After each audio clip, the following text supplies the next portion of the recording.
Let us be clear. This entire clubhouse could come crashing to the ground. There could be several megaton bomb detonated on this golf course. Cities could burn. The world could crumble. Aeons could pass, and this door will remain open.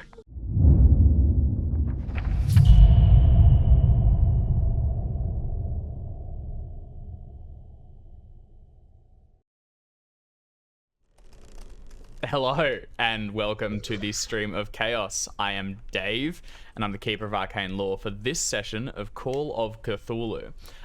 Today we are playing the third episode of the 19th Hole, which is the final scenario contained within the Mansions of Madness. If you'd like to get your own copy of Mansions of Madness, you can buy it from Chaosium.com, and you can get the recently released virtual tabletop version from Roll20.com. I'd also like to thank Roll20, Sirenscape, and Web Captioner for being tremendous tools which help us run Call of Cthulhu. There's links to websites in the description. I almost made that sound like an insult, didn't I? All right, now as we jump into this week's session, the three of you had a little roam around the golf club where you were looking for the missing Arthur Macmillan. You had a few run-ins with the esoteric, the arcane, and ran screaming back to Crowwood Hall for a little bit of recovery and also to recruit a mechanic who might be able to help you out with some generators and to take some much needed rest. Isabella was a little shaky, but feeling much better now. So as we return to play, it's morning, everyone's waking up, and as we jump into each of your investigators, could you describe how you've slept through the night? Have you been comfortable? Monkey, you were up a tree. Bradley and Isabella, you were sleeping in a tent so as to avoid strange corner leaping hounds. So the sun begins to rise. The day's upon you. And Art, could you please introduce Monkey to us?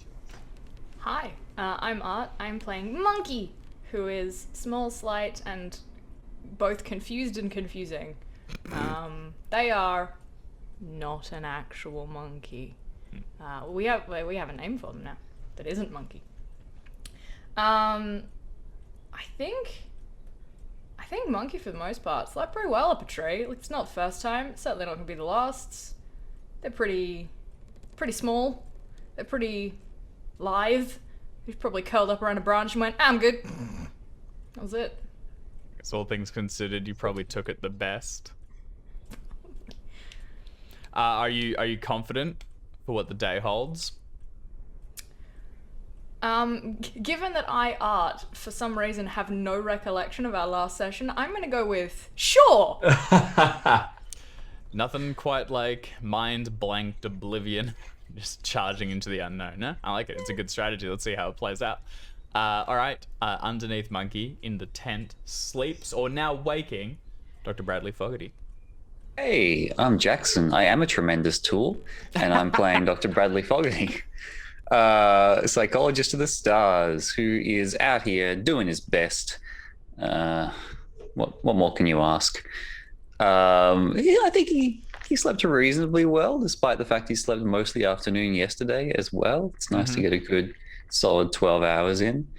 And yeah, if the night passed without incident, then he's probably quite pleased that we figured this out. We were like, oh, just sleeping around tent. No one can get us. I mean, that's a win. He's going to mark that down as a win in his book. I think at this point and more evidence of the fact that he's understanding the mythos and he knows how to protect himself and he knows how to control some aspects of it. Like, he's a pretty good wizard. That is true. It was your insight that understood the creature that attacked Isabella was restricted to moving through corners, and so you were able to set yourselves up in the tent that night. And it was also your psychoanalysis that wrestled Isabella back from the brink of madness and into the sort of tentative edge of madness, which sounds a lot like the brink, doesn't it? But, you know, it's better. It's better. There's levels. Lastly, and probably the poorest sleeper, Isabella. Yes, I am Isabella Watch. Well, I am James, but I'm playing Isabella Watch. I lost half my sanity in a single hit last session, so I'm a little worse for wear. My character is a explorer. This is a little bit of survivalist kind of outdoorsiness there. And I think that it's starting to show more and more as I revert more to my training to try and keep myself alive. I think I've pulled back my hair in a tight ponytail. I'm a little manic looking. I've pulled up my sleeves around my elbows, and I'm, starting to look a little bit like I might yell to the woods and leap off into the forest to avoid strange time-bending dog monsters at any point. But before we do that, gotta fix what's happening at this golf club. That's right. That's exactly right. So Isabella and Bradley both wake. Monkey, you've already been up for sort of 20 minutes, half an hour, just skirting around in the gardens. You can see the house beginning to come alive, but because you're outside, you've probably woken earlier than at least Crystal McMillan. There's no sign of movement in her home.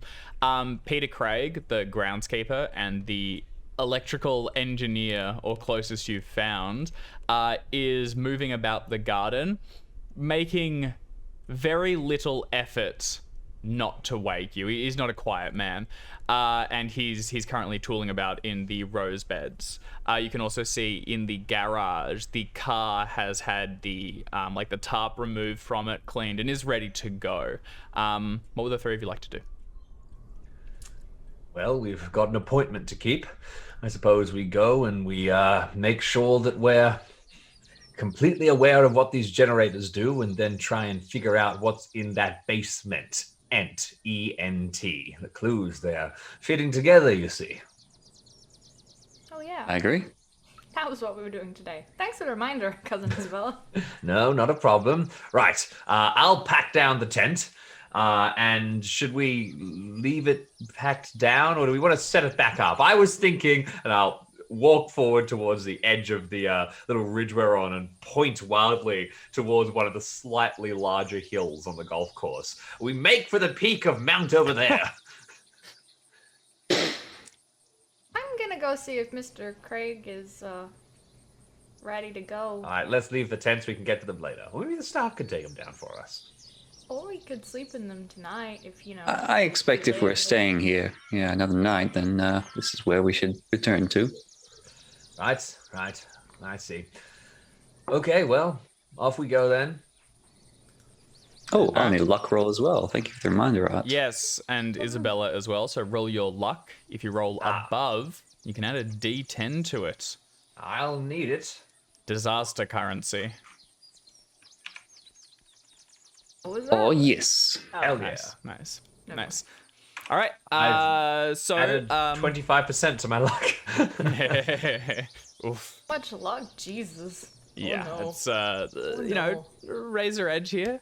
All right, Monkey, you bounce down, and as Isabella and Bradley muse about breaking down the tent or leaving it where it is, you head over to Peter Craig, who, seeing you coming, says, "Right, are we off then?" Soon. Also, good morning. Yes. Yes. If you could help us now, that would be wonderful. Let's go then. He heads over to the car, and with a roar, it comes to life. In the back, you can see he's cobbled together a bag of tools, instruments, things like that. And there's also a lumber axe sitting sort of wedged underneath the seat. There's space for the three of you, or two of you, to get in the rear and one of you to sit alongside him in the passenger seat. Unless there's anything else you need to retrieve. I think we're good. We've got our standard adventuring gear on us, right? Yeah. In which case I might, as we're going around to get into the car, I might just nudge Bradley and say, Bradley, you might want to sit next to him in the front. I'm vaguely concerned this man is going to murder us. And I'll give a knowing look towards Monkey as well, kind of be ready sort of thing. I didn't realize that was a concern, but if that's what you think, yes, I'd be happy to. Axe in the back. I'd be happy to be murdered first. Thank you for the nomination. No, Isabella. I meant you'd be able to tell Bradley. Oh, of course, yes. But also, well, I will sit in the front. I think you muted up. Oh, tragedy. Uh-oh. I'm not. Oh, no. not. Nope. Now we've got you. It was just quiet. Yeah, sorry. My mic. That might be why. All good? I just said monkey looks sad. All right. Bradley, you slide into the passenger seat. Monkey and Isabella tumble into the back, trying to make sure that their feet avoid the axe. And the car reverses down the laneway and begins to head towards the golf course. It's a very short drive, 10-15 minutes, and then you are parked out front. And Bradley, given you're in the passenger seat, you step out to undo the chains in front of the golf course, pull the gate open, the car drives in, and then you can close it behind you. Do you relock the chains, or do you leave it so that a good bang with a car will lend you a speedy escape? Let's go for a speedy escape. I don't know if we even need to lock them. Like, who's out here? Yeah. All right. You just drag it back closed and then waltz up to the other three just as Peter Craig is beginning to step out of the car. As you emerge and survey the golf course, it looks the same as you left it. Clean cut green, just beginning to grow a little longer than it should, as it hasn't been cared for in a few days now. The groundskeeper's hut out to, like, several hundred meters away across the courses, and the golf club house itself, most of the windows blocked, although you can't help but feel a sense of being watched. Monkey? Point of order. Mm-hmm. Did we have time last night / this morning for Uncle Brad to maybe, I don't know, look at maybe enchanting some weapons for us? Because I maybe Was that a thing? Enchanting weapons is you would need the enchant weapon spell, so Well, it is not a casual act. Talk about it. You are at least aware of enchanting weapons.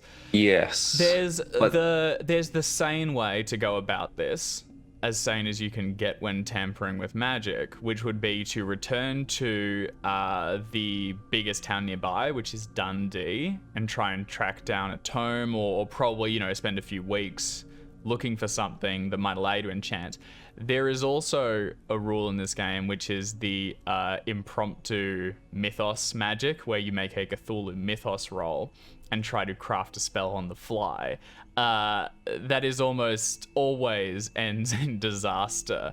So I'd be very eager for you to try and do that. The way that would work is it would probably be a spur of the moment, draw something, attempt to enchant it, and use it. You wouldn't do it in advance. Okay, that's good to know. Mm-hmm.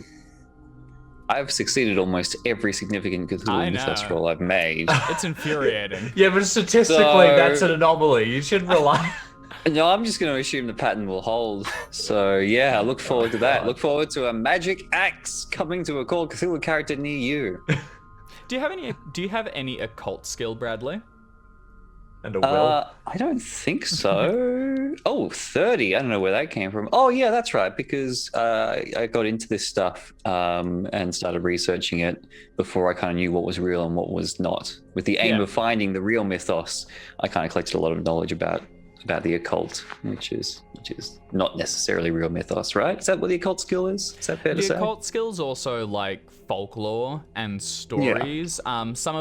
Some of which can be filtered to find what is true, quote unquote. Mm-hmm. Could you give me an occult roll? And this is on the topic of enchanted weapons. Okay. Reader, I cannot. Yeah, exactly. You're aware of, the myth of enchanted weapons, which are, sprawled throughout history. And there's a lot of through threads, but you haven't been able to narrow down what might be real. Typically they come with sacrifice, though, and there is a giving of something in exchange for the enchanted item itself. You don't have much more than that, but you're aware that these aren't freely offered. All right. Good to know. Yeah. Peter Craig hauls a duffel bag out of the car, or, 1920s equivalent, slings it over his shoulder and says, right, generator, where is it? The first one's inside that shed there. Okay. He begins to stride over towards it. What are the three of you doing? We'll follow along, I suppose.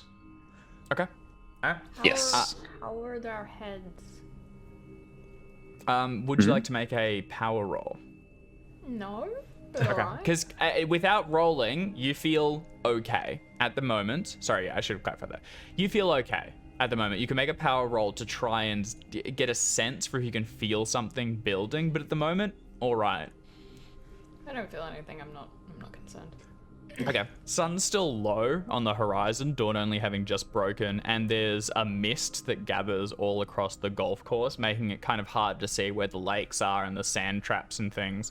You tread across the fairway and arrive at the little locked up groundskeeper's hut. The keys produced open the lock, and inside the idling generator still sits. Craig walks in and crashes down in front of it. What information do you offer him? What do you want him to do? So what we'd like to do, Mr. Craig, is we'd like to figure out exactly what this powers. We believe that it was switched on without the knowledge of the foreman of the project, so there may be some kind of suspicious activity going on.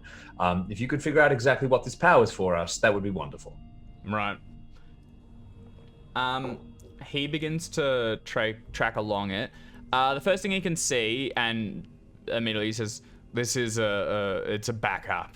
This wouldn't be strong enough to power the whole thing. Maybe when it was a smaller facility, but looks like it's just gonna run external lighting or something now." Then he sees something running back towards the main shed, and he finds the "Do not disengage" sticker. And you can see his brows furrow a bit, and then he goes and actually gets out some of his tools and unscrews like a plate to remove it and examine the wiring a little bit more closely. As he's doing that, I'll say, and so you have all the information, Mr. Craig, that the foreman ordered all of the generators to be switched off, and is convinced that none of his staff or himself turned on the generator. And currently it's running, and someone's been very clear that it shouldn't be disabled. He nods, but you're not sure how much he's listening to you. He seems focused on his work. Does anyone have the electrical repair skill and able to assist? I have a tiny bit, yeah. I've succeeded at it and gotten points in it since, but I didn't. Okay. If you're able to crouch down, and also because you're talking him through this, I'll give Craig a bonus dice. He has acceptable skill, but not anything particular. Nothing particularly spooky. Bonus die though. Craig, come on, buddy. He looks over it, and he says, "This is pretty well made. It's complex. It's got some sort of failsafe on it. This was automatically triggered from somewhere else, but I don't see to what end." Perhaps if we go and have a look at the main generator, that'll give us a better idea of whether or not this is powering the same thing as that, or whether it's powering something else. I can turn this off so it won't happen again. Well, the sign was quite clear. I think we don't want to mess with anything we can undo. Let's take a look at the main generator first. Okay. Where do you want me? With you? If that's all right, sir. All right. I'm getting my axe. Generator expert. Okay. Why do you think you'll need your axe, sir? Didn't a man go missing here? And talk of big dogs and things. I'd rather be armed. I suppose so. Yes, all right. As he goes to the car to get the axe, I'm going to Bradley like...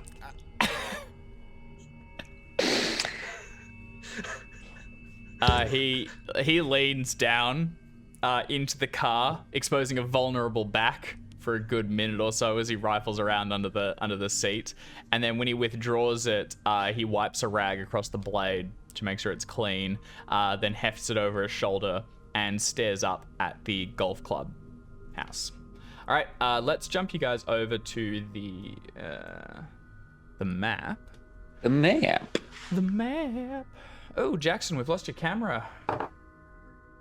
Oh. He's gone. He's back. It was a good I trick. don't know why that happened. Even worse. That was a mystery. Oh no, it's grabbing my view. Hang on a second. Be gone. Sorry. I've ruined everything. No, you haven't. You're right.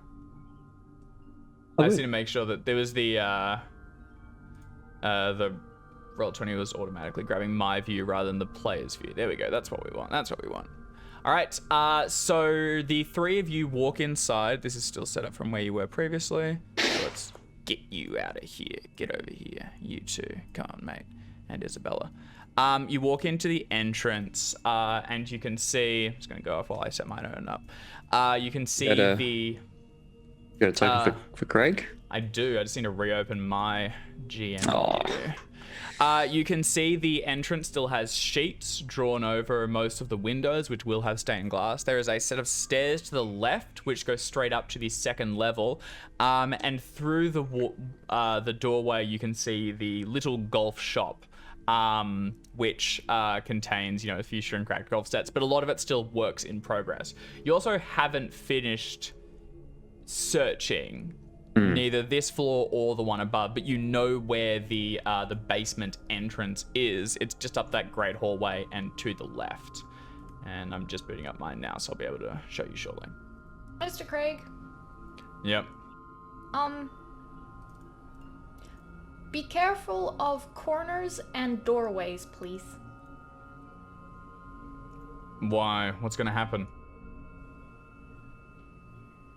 Well, the whole place is a little bit in need of repairs. It could be structurally unsound. We were a little worried about some wobbling we saw. No doubt the construction workers were trying to reinforce the place, but just keep an eye out for unsafe corners, I think is what Monkey's trying to say. I see. Also, doorways and holes are almost the exact same thing. Could you make a fast talk check, Bradley? I can try. You can try. That's all we With can ask. 5. Another great liar. So 30 over 5. Yeah, he looks between the three of you, and you can see his brow sets. He tightens his grip on the axe, and as he walks forward, he's cautious of the doorways and corners, but he's also keeping a distance from the three of you, kind of trusting himself over the party. That's fine. He's got more distance between us, then he gets eaten first. Gives us more time to get away. And when he tries to close the distance to us, to plant the axe firmly in our heads. This was a net win. Do you know where the generator in this building is, by any chance, Mr. Craig? I don't know, but I presume the basement. All right, well, let's head there. Okay. Sure, it'll be fine. Fine. All right. You walk through the hallway, up through the Great Hall, and get to the door that leads down to the basement. Who's got the keys with them? We were given the keys to the golf course. I'm not sure which of us exactly would have had it. I presume... Just wondering who opens the doors. I presume Bradley probably has them. Yeah. I'll have him. Okay. I'm the responsible one here. I'm the adult. I feel like... Is that fair to say? You're older than both of us, so I would say pay so. that. All right. You retrieve the key and fit it into the lock. It sticks for a moment before shifting open, and when the door swings ajar, there is a wave of cold air that emanates forth from the basement, sending a chill down your spine. As you step in, you think you can hear on the edges of your hearing sort of breath or very dulled whispers. You take a step forward and, I presume, retrieve a torch and click it on. Good call. Yeah, I have amongst my effects one of those heavy torches, so I will... Yep. All right. There's, behold, another map. Ooh. Give us a moment to render. It's always a bad sign when a map comes up. Especially when it takes time to render. Oh, Especially yeah. when Means it's something. got it's illustrated as opposed to just a floor plan. What could it mean? What could any of this mean? All right. We're Oh, all and I'm gonna right over. die? I'm right over the thing. All right. You walk down a set of stairs, and they are old and slightly crooked. Some beginning repairs have been made, especially on the upper set, but the lower ones you can actually see they've removed a few planks that have been sort of like worn by water or just time and still need to be replaced. What's your walking order? No reason. Well, I think we were letting Craig go first. I suspect. I think the way you have spoken to him so far, he is comfortably in the back and avoiding the majority of you. I think current alright. walking order probably suits. That's fine with me, yeah. Okay, all right. Isabella, you walk down and the others follow along behind you. And you can see you are in a storage room. There are several sort of blanketed over sections where like tools, supplies, and mainly what was removed from the clubhouse before the renovations could begin are stacked all around it. The whole room is quiet. There isn't even a sound of rats moving back and forth, but you can hear from somewhere the thrum of a generator rumbling. Excellent. I will just reveal this area. So there are, clicking down, 3 sets of doors. Behold and behold, all of them closed.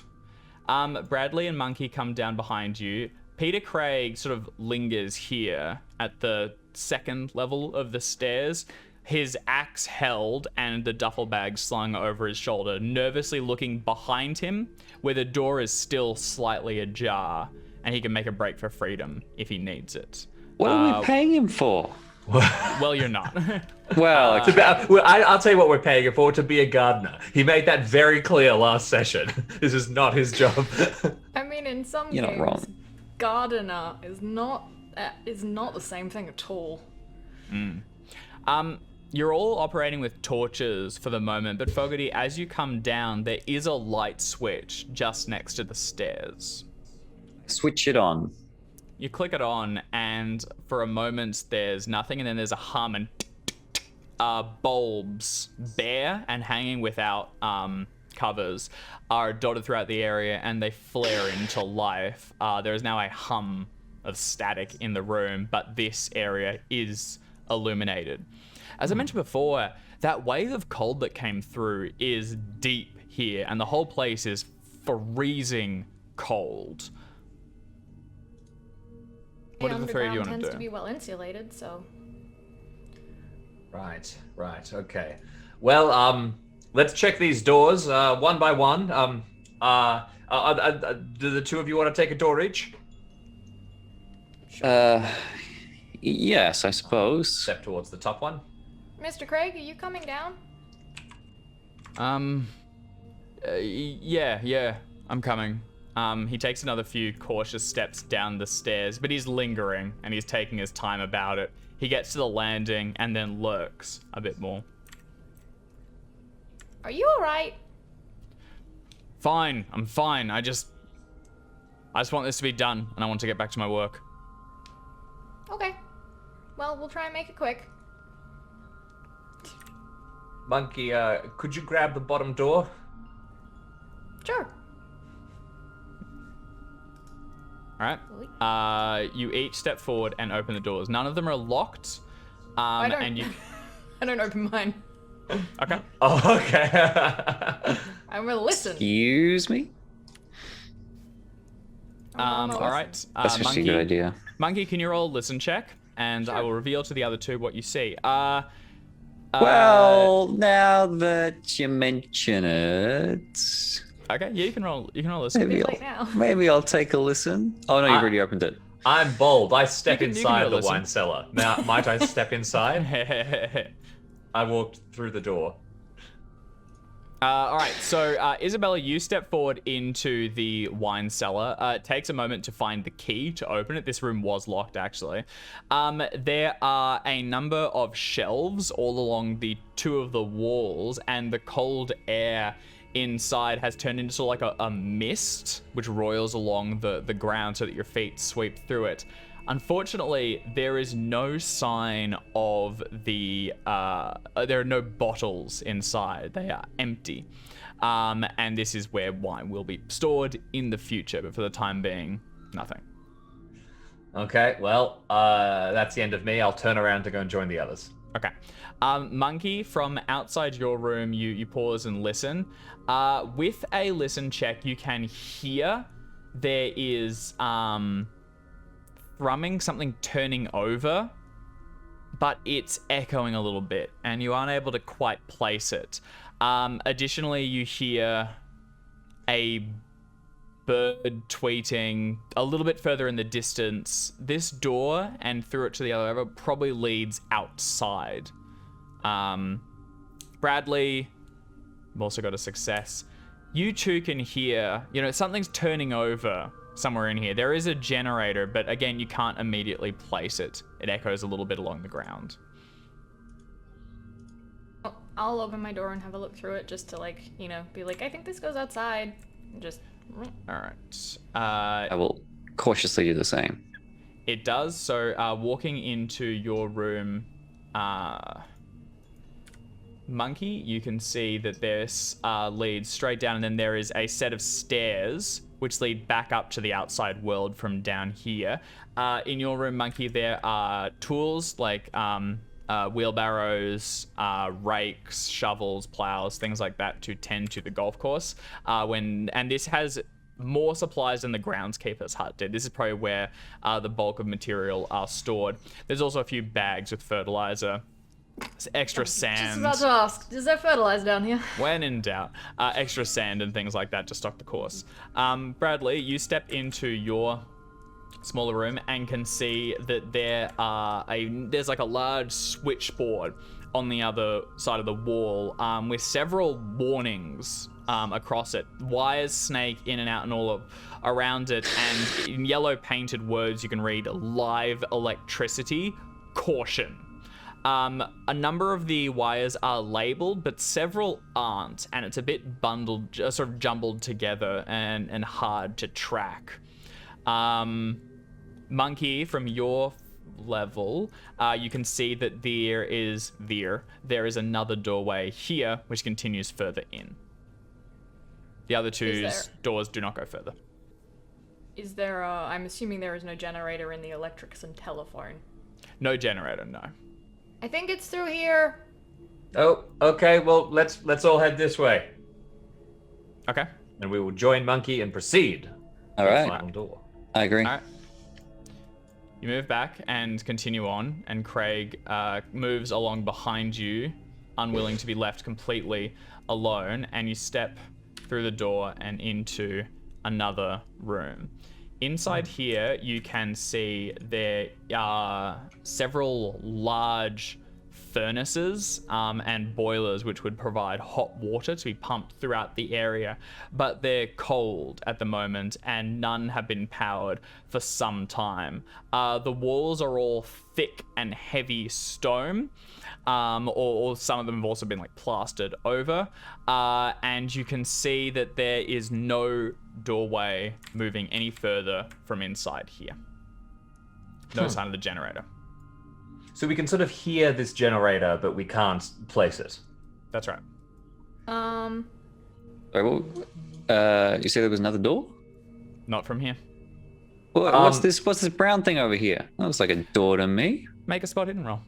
Unless I've just metagamed the heck out of this. I was In which case, I was about sincerely to ask the same apologize. question. There's a brown thing on the map. patches. There's no door here. What am I talking about? May I No, make you get to the top, and there is a section of plaster along the brick, which has been sort of recoated to fill in gaps, but there isn't any sign of a way to. You can see that the layout of the place implies there are further sections, but you can't find an entrance to them. It's been plastered over. It seems to have That's right. been.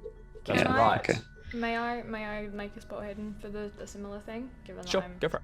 here and pretty alright at that. I say that now, meaning that I will fail. Could you make a locksmith test? No, it's not really a lock. No. Hey, nice. Okay. You track your hands along this wall, and you can find the seams and confirm what Bradley suspected, which was that there, may have been a door here at one point, or at least an entrance further along.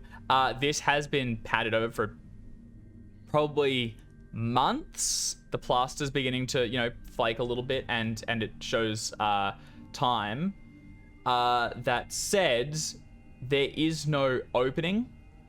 There's no keyhole or anything, but you could possibly jam a knife in and wedge it ajar. You would need something to break it open with, though, if you wanted to push in further. Craig, as he passed the electrics and telephone room, will call out, "Generator would have been turned off from here. Do you want me to have a look?" If you could take a look, well, we might need you here first of all, Mr. Craig, to help us get something open. As you can Bring see, the there's axe. no generator inside there. Yes, your axe might be very useful. He steps into the room and looks over the furnace and the boiler, and you point him to the gap in the wall. He steps in and he says, "Am I to break that?"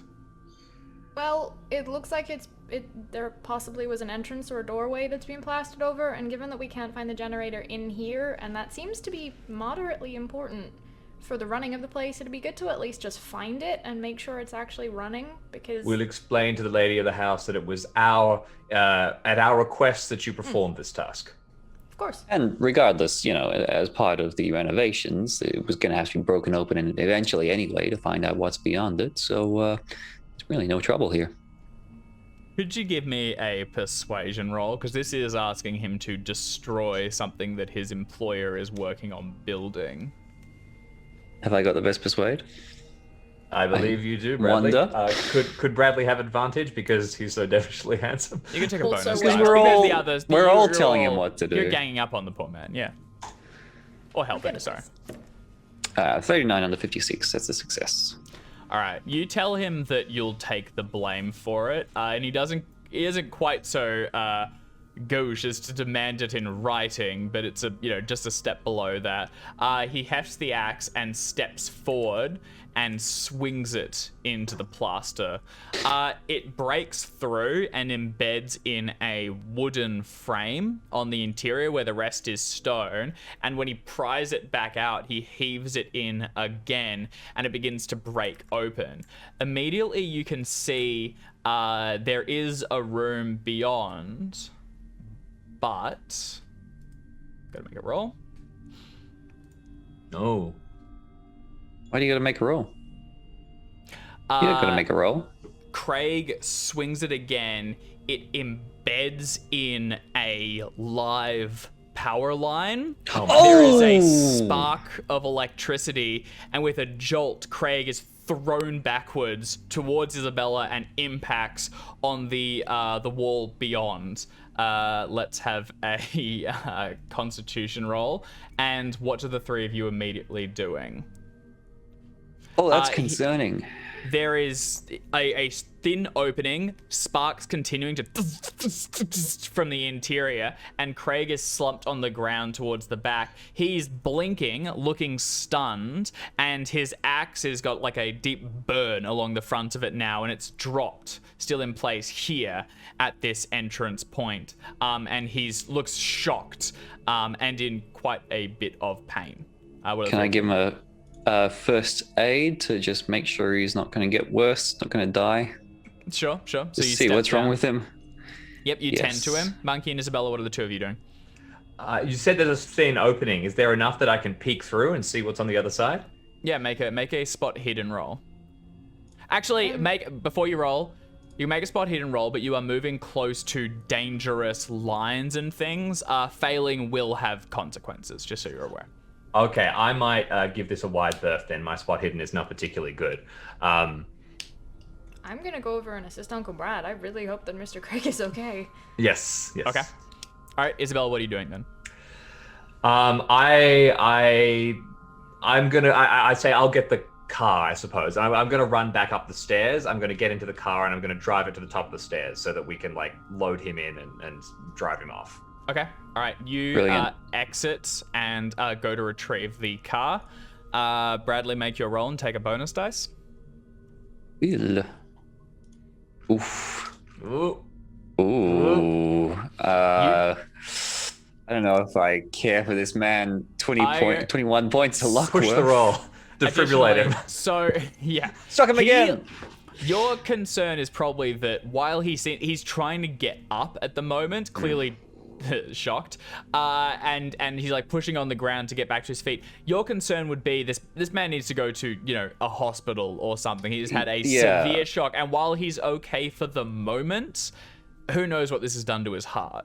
And who knows what, the long-running consequences will be. He tries to almost push you off and go, I'm fine.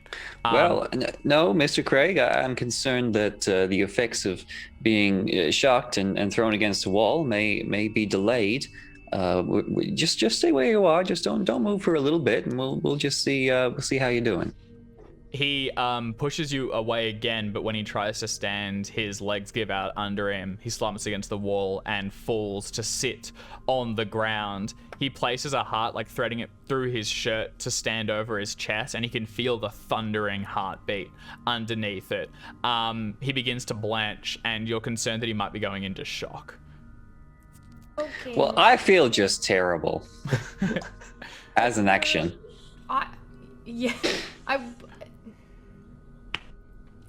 Oh god. I must say that Monkey has like, in a circus, people get injured and things happen, and like you play with knives and people get cut, and I think I feel like Monkey has some, maybe not like enough to actually do first aid, but like has some knowledge of what happens when people have bad things happen to them, and only because I know this. No other reason. I'm be like, Mr. Craig, I think perhaps you should lie down. And we're just gonna like rest your feet on something a little bit higher than your head. It'll be good for you. I don't want to lie down. I don't want to die down here where it's cold. I want to go back to the hall, and I want to get back to work. Well, Isabella's getting the car just up the stairs here, and we'll be able to get you up and straight into the car. We're not expecting you to stay down here. It's simply, things like this tend to have a detrimental effect on your mind, more so than your body sometimes. And it's kind of important that you stay conscious, because then we can get you upstairs. So lying down may be helpful for that. You don't have to, but, if you're feeling a bit peaky. Can one of you give me a persuasion test? And you can take the bonus, and this is just kind of beginning to calm him down, keep him under control, and stop him from panicking. Oh, there it is. Nice. Extreme. All right, you at least convince him that you do have his best interests at heart, and you're able to keep him still for the moment. You did begin to see panic in his eyes, and down here where it's freezing cold, he's beginning to shiver, and you can see sweat breaking out across his brow. Upstairs, Isabella, as you traipsed up the stairs, you emerged, just near the bottom level of the basement. The car is nearby. Yep. Did all the lights go out when that wire got cut? Good call. No, they didn't. Okay. There was a spark and a crackle, but the lights did not go out. All right. So the fuses that aren't really up to code. Yes. Isabel, what are you doing on the? Just relocating the car? Did I see if Craig left his keys in the car? Because if not, I might run down, grab his keys, and then go up. Yeah, sure. You can have, or he would not have left them. He would have them on him. But with Bradley having persuaded him to assist, he can hand them over, or you can find them easily on him. Great. And then I trace back up the stairs. I'm heading to the car. I'm getting the car. I'm driving it over to right next to the doorway, and then I'm gonna honk the horn. Bop, bop. Okay. All right. You land on the horn. Okay. All right. Let's help him up the stairs. Okay. You begin to move him up the stairs, each of you sort of under one of his shoulders, and he's a big guy, and you're walking him towards the access and down and to the escape point. As this happens, Bradley, you're focused on, keeping him calm and talking to him. Monkey, can you give me a spot hidden roll as you leave? Oh, that sounded important. I'll be honest. Up to you. Regular enough. Mm-hmm. Okay, then you may have 8 points of luck. Okay. As you Sound important. walk through this access point and towards the door from underneath Craig's arm, you feel a chill on top of the pervading cold in the area. And when you look down, you think you can see for a moment something sort of ethereal, hand-shaped, has pushed towards yours. All of the hairs on your forearm are standing up, but as you investigate it, it sort of shifts through it and then fades to nothing. Craig gives a groan of pain, and Bradley heaves him up, and you begin to walk up the stairs and out. As soon as you step back up and onto the grass outside, it's a bit warmer with the sun risen and everything, but you still can't quite shake the cold of the area. Monkey, can you give me a sanity roll? And what are the three of you doing? Failure is 1 point, Monkey successes. No, so just 1 point. Drive him back to the house. Okay. All right. I agree. You get him into the back of the car. He tries to insist on driving, but is dismissed. And Isabella, I presume, you get behind the wheel and drive back to Crowwood Hall. As you pull into the area, the butler, Gerald, comes rushing out, and soon after, Miss Aubrey is retrieved, and they both help Craig out of the car.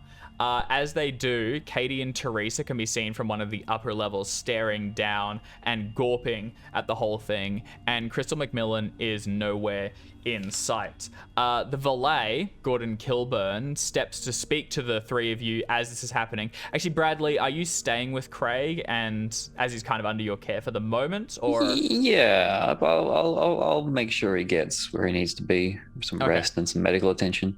So you go with the butler and the housekeeper to kind of make sure he's comfortable, and then observe as they call for medical aid to come out to the house. So the valet only speaks to Monkey and Isabella as he comes down, and he says, "What happened? Is Mr. Craig going to be okay?" Yeah, hopefully he'll be fine. He suffered a shock. We'd suggest you call for a doctor, but Bradley is trained somewhat and is looking over him. We have someone brought round to make sure that everything is all right. A doctor's coming, but I mean, is this something to do with what happened to Mr. McMillan? Possibly. We found that there's been some interference on the golf course. Some people have been messing with the electronics of the facility, and we found some inconsistencies. Mr. Craig was helping us pursue one of our leads and was injured in the process. What lead? What were you looking into? Where's Someone, Mr. McMillan? Pardon? Where's Mr. Where McMillan? is Mr. McMillan?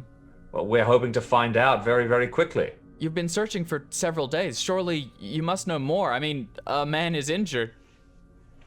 A man is injured, and this is evidence, if anything, that the matter is entirely serious. Look, and I will bristle, and I will say, we have a foreman who swears that no work has been done on the golf course, but we have generators that have been activated, strange areas of the facility that seem to be powered with hidden generators. It could be as simple as somebody embezzling from the money that is being used for the construction, and who has been found out and who is trying to make sure that their criminal activities do not be found. For all we know, they could be holding Mr. McMillan hostage or have taken more drastic action, sir. Could you give me an intimidation roll? Sure.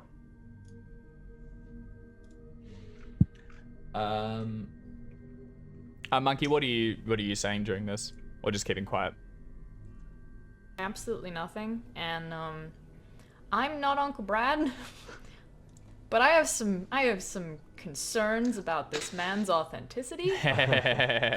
I'm going to give you 1 point of luck for a hard success. Okay, all right.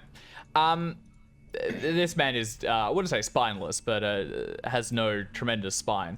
You cause him to retreat, and he apologizes for implying anything. He's only concerned about Peter Craig and his missing friend, or his missing master. As he leaves, though, you can see you get the impression that time is getting away from you. Clearly, Crystal, who has still not appeared today, has taken a turn for the worse. And now it seems like the clock is against you to either produce some results or at least not let anything get any worse.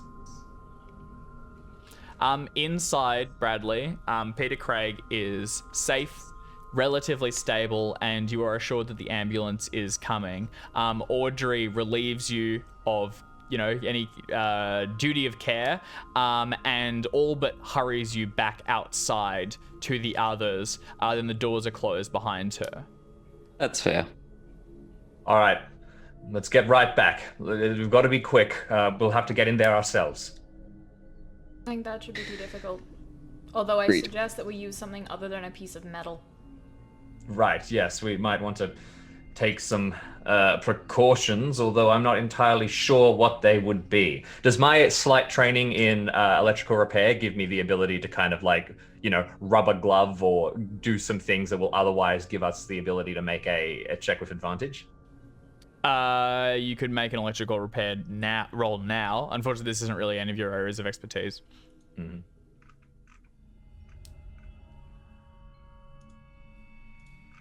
No. Yeah, I mean, you know the basics of it travels through metal and things, Yep. but not enough to get yourself a bonus dice. You just don't know too much about this, unfortunately. And you are right to be concerned. All right, well, let's just get back and be as careful as we can. The other thing I want to check is whether there is a way in that we haven't spotted. I'm thinking behind the cupboards in the wine cellar. Okay. All right. So you drive back, and at this point, it's getting towards lunchtime when you arrive. Yep. One more thing. If we know there's electricity, less of it can only help us here. Let's switch off the backup generator. Okay, well, hang on. So you drive back towards the house, the clubhouse, and push through the gates to park in front of it. As you get out this time, you can visibly see there is something strange beginning to happen. On the second story, through the windows, you can see there is a sheen of something which is pulsing in the air, and for a moment you're almost convinced that you can see what might be a pen or a few sheets of paper go rotating past the window. Out on the golf course, several of the sand pits are actually beginning to raise, almost sand floating up into the air ever so slightly, and you can see the water in the sort of the pond trap is rippling, although there's nothing causing it to happen. Can I get everyone to immediately make sanity checks as you return, and things have taken several steps towards the severe? Oh dear. Well, okay. Quick question. Given the monkey has already experienced weird gravitational shit in this place, is this slack? Because I'm like, this doesn't seem surprising now. Nope, I agree. it? I agree. We'll factor that in. Okay. Doesn't fucking Okay. matter. In that case, all of you succeeded, no effect. If you failed, take a D3. D3. A D3. D3. Okay. The wizard is confused at why things are moving and he's not causing it. All right. That's a What's head the three scratcher. if you want to do? Well, you don't think we should turn off the other generator first, the backup? No, if someone went to all that trouble to tell people not to turn it off, look, yes, the person who said don't turn it off could be the person or people or thing responsible for whatever is happening here, but at the same time, things got worse when we damaged electrical appliances, not better. So, I don't know. Maybe it's confirmation bias, maybe not. All right, I just think it's a bad idea. Then let's try and get through this. Let's try and get through. Okay, this is gonna be kind of... So do we want to go down to the basement, or do we want to check out what's happening on the second floor? Because that looks concerning, or I don't... Let's start in the basement. That's the lead we have right now, and we need to follow it to the end. Well, in that case, if we go into the external access area, I'll be like, this is gonna be weird. Mr. McMillan? Is that you? Okay. Good work. You all traipse into the external access, and the cold immediately begins to seep back into you. The door is on like a lever or something, so it automatically clicks shut behind you, but is unlocked for a speedy access. Monkey steps into the center and calls out to Mr. McMillan. Isabella and Bradley, are you just waiting, or are you going to go do something else? I'm gonna head straight towards the area in the furnace boiler room. Okay. All right. So Also, Isabella goes back in and looks up towards the opening that Peter Craig was beginning to make. Monkey stands in the center here. Bradley. I have a suggestion. Yes, please. Monkey might turn to Bradley and say, Uncle Brad, can you find something in this room to wedge that door open so we don't have to like turn a handle? It's usually best if you have easy access to the way out. Quite right. Yes, good call. Thank you, Monkey. I do so. Okay, so you go down and begin to try and find something to wedge into place. Literally Isabella, just like a tool to keep it open. I take a look and go, I don't want to get near the electricity. I'm going to go to the wine cellar and check my old theory. Okay, all right. You walk into this area and the electricity is continuing to crackle and flare. On the other side of it, as you look through, you can see what looks like a humming blue static field that you can barely make out past the gap, but wasn't there when you were here previously. As you walk through and back out into the storage room... I'll yell at the others that there's a field, just so they're aware. You can feel static building in this area here, and you walk up towards the wine cellar. Isabella, can you make a spot hidden roll as you're looking for like a hidden entrance or something? Specifically, I'm moving that shelf. Sure. And just seeing if there's a gap behind it, basically. All the same, give me a spot hidden roll. Monkey, can you give me a power roll, I think? Otherwise, to like hard charm, maybe. And Bradley, could you give me a mechanical repair test with a bonus dice? Nice. That's a 1. Is that just a 1? That's a 1. That's That a is a 0-1. I just critically You just take the door off the hinges. Getting yeah, a man. piece of wood to prop it. That was my one crit for the entire campaign, Was it and really? it was to prop a door open. Power overwhelming. What is the point? So Isabel, you failed. All right. Wait, just checking, because I'm literally 1 point off an extreme. Is 1 point as an extreme going to be any better for this particular power roll, or does it not? Yeah, an extreme would probably factor into this. So yeah, if you want to spend that 1 point. I will give you a point of luck to make that an extreme. All right. Because I think this is important. Isabella, you have a search around this wine cellar. You pull back the shelving, which is pretty light because it's not stocked and there is nothing visible on the other side.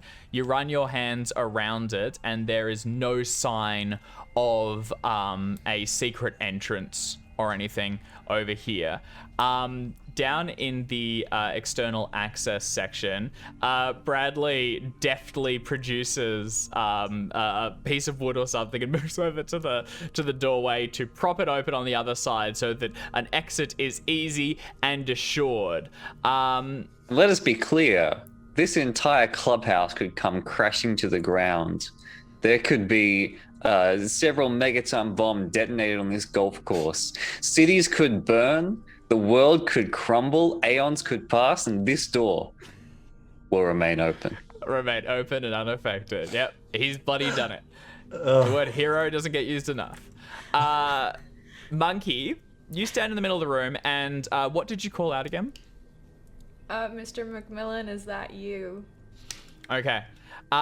There's a pause as Bradley props open the door and you don't hear anything for a moment. Then it begins as a whisper, almost like, your own imagination, and you have to focus on it to pull it out of the ether and hear what's being said. Eventually, you do hear, yes, but alone? Hurry. Breaking. Gone. Run. and then from the other room, you hear Isabella scream. Isabella, as you crouch down to look behind this cellar, something began to emerge from the darkness behind you. Your torch focused, looking for gaps in the wood or the brick behind. And when you swing it around, it's not the creature you encountered previously.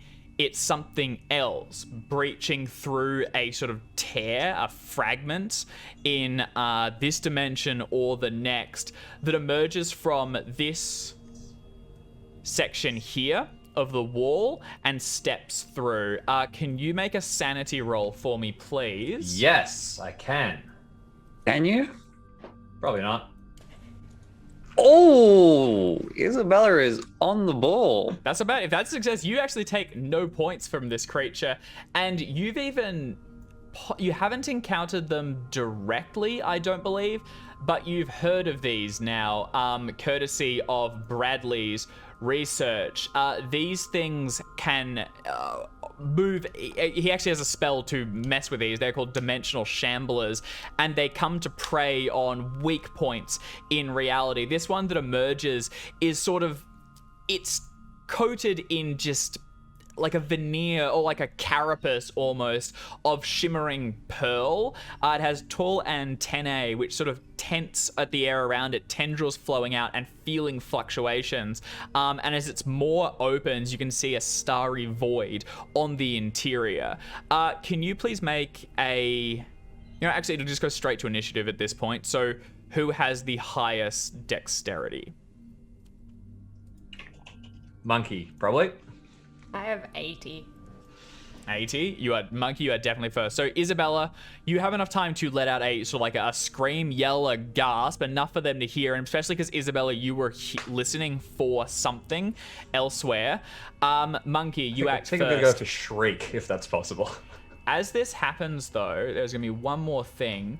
Emerging through the wall, Monkey, in this corner, just up there, you can see a spectral shape pushing through as it delivers that final run. What do you want to do? I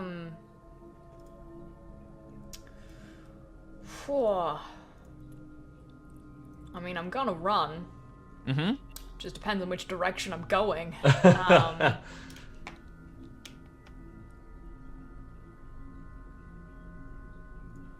I think I'm going to run to the wall.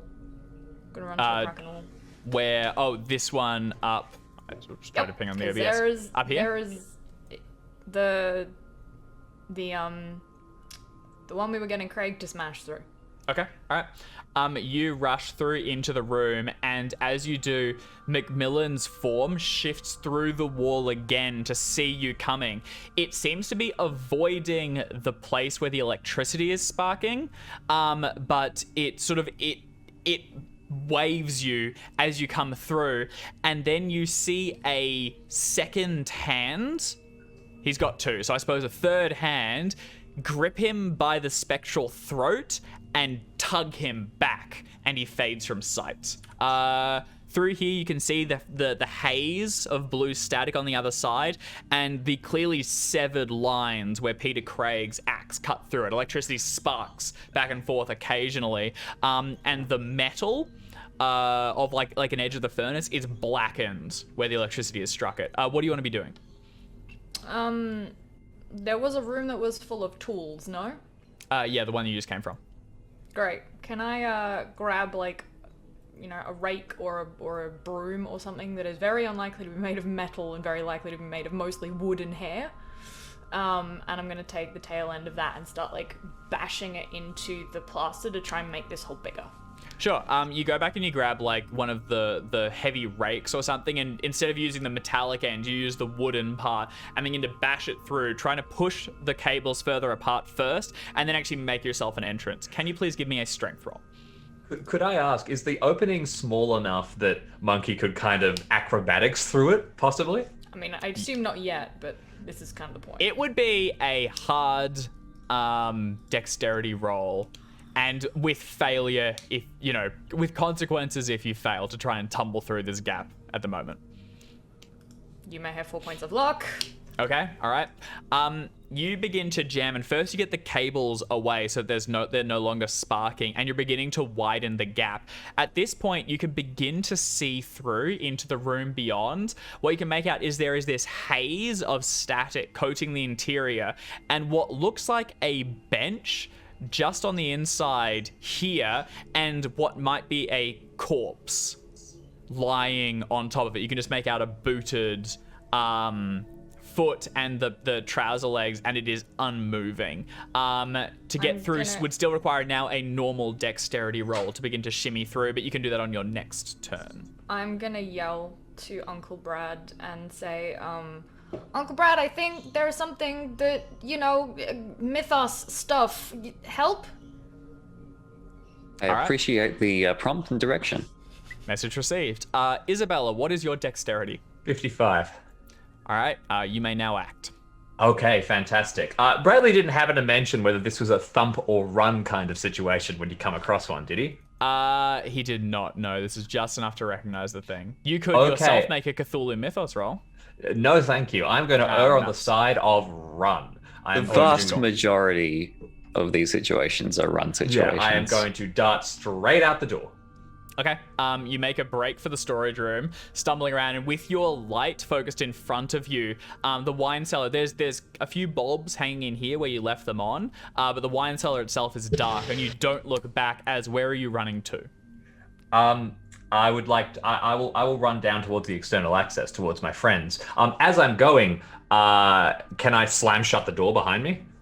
You burst through and heave the door shut behind you. It clicks, and you can actually relock it so that it can't be opened easily. And then you rush down to external access, and you're just running through to Bradley as on this creature's turn. There is a sound from the room you just left, like a pop. And then nothing further for the moment, at least. Bradley, what are you doing?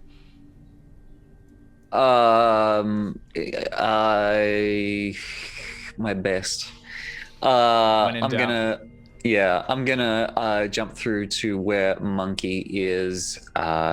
They've said that there's a body and maybe someone needs help, so I guess that's my main concern. All right, you head into the room as Isabella comes tearing around the corner and shuts this door as well behind her. I can't stop. Need to stop trying to click on that because it won't work. There we go. Before I jump in there, I will see if there's an axe or similar implement, sledgehammer, shovel that I can grab to finish bashing down this door. Yeah, you grab a large shovel or something and burst into the room. So currently, any of you could make it through here without being in a normal dexterity roll would get you through. But consequences if you fail. If you spend another strength to open it up further, you'll be able to pass through. So do you want to try and break in, or do you want to try and open it further? I got 30 strength and 40 dex, so it's slightly more likely that I'll actually get in there rather than trying to break it open. All right, so you want to try and slide past? I'll try to slide in. All right, make a dexterity roll, please. Oh, God. Oh, God. Okay. That looks like... No, it's not a fumble. Fumble will be 95. You are not getting through, and you are going to get shocked. Bradley, would you like to push this? Oh, what's going to happen if I push it? If you fail it on a push, you will basically grab one of those wires on the way through and take a much more severe jolt. Didn't you say I got the wires out of the way? Wasn't that what I did? You have gotten it from a hard dexterity to get through to a normal. So it is definitely... I'm just saying, Bradley, this is the time to deflect harm. Just move it. That's true. Move it away with your hand as you block it. Maybe I should push it and then try to deflect harm if I fail, or is that too cheesy? I think you can just deflect harm now. You've cast the spell. It is instantaneous. You can. It is instantaneous. However, physical attacks. Physical attacks. And this being electricity, I would say it probably won't apply. Maybe not physical. What you can do is when it happens is you can use your Cthulhu Mythos skill to attempt to modify the spell on the fly with disastrous effects. That's all sorts of nonsense we don't have time to get into. I am going to just not push it, Okay. I all right. think. Can you please make a Constitution roll for me? I sure can. There it is. Ooh. Nice. Okay, not bad. Take 3 damage, but Three damage? you are still up and moving. You try to slide past, but you catch a jolt to the sternum and stumble backwards, feeling your heart begin to race before It's it not quite settles safe. back down again. Not quite safe. Not quite safe. That's you, and we go back to the top with Monkey. Monkey, there is no sign of the spectral figure that shifted in, although Bradley, you probably also saw it moving through briefly. You are now convinced there is something afoot here. And actually, Bradley, can you make a sanity roll for me? I'm sorry, I should have asked that Ew. earlier. I probably can't. Oh my goodness. Oh. You are We're alright. doing We quite are getting well. we've seen it all at this stage. Yep, you are okay for the time being. You were, warned that there might be ghosts afoot, and lo, there are ghosts afoot. It's only confirming the obvious. Monkey, what would you like to do? Okay, make a strength roll.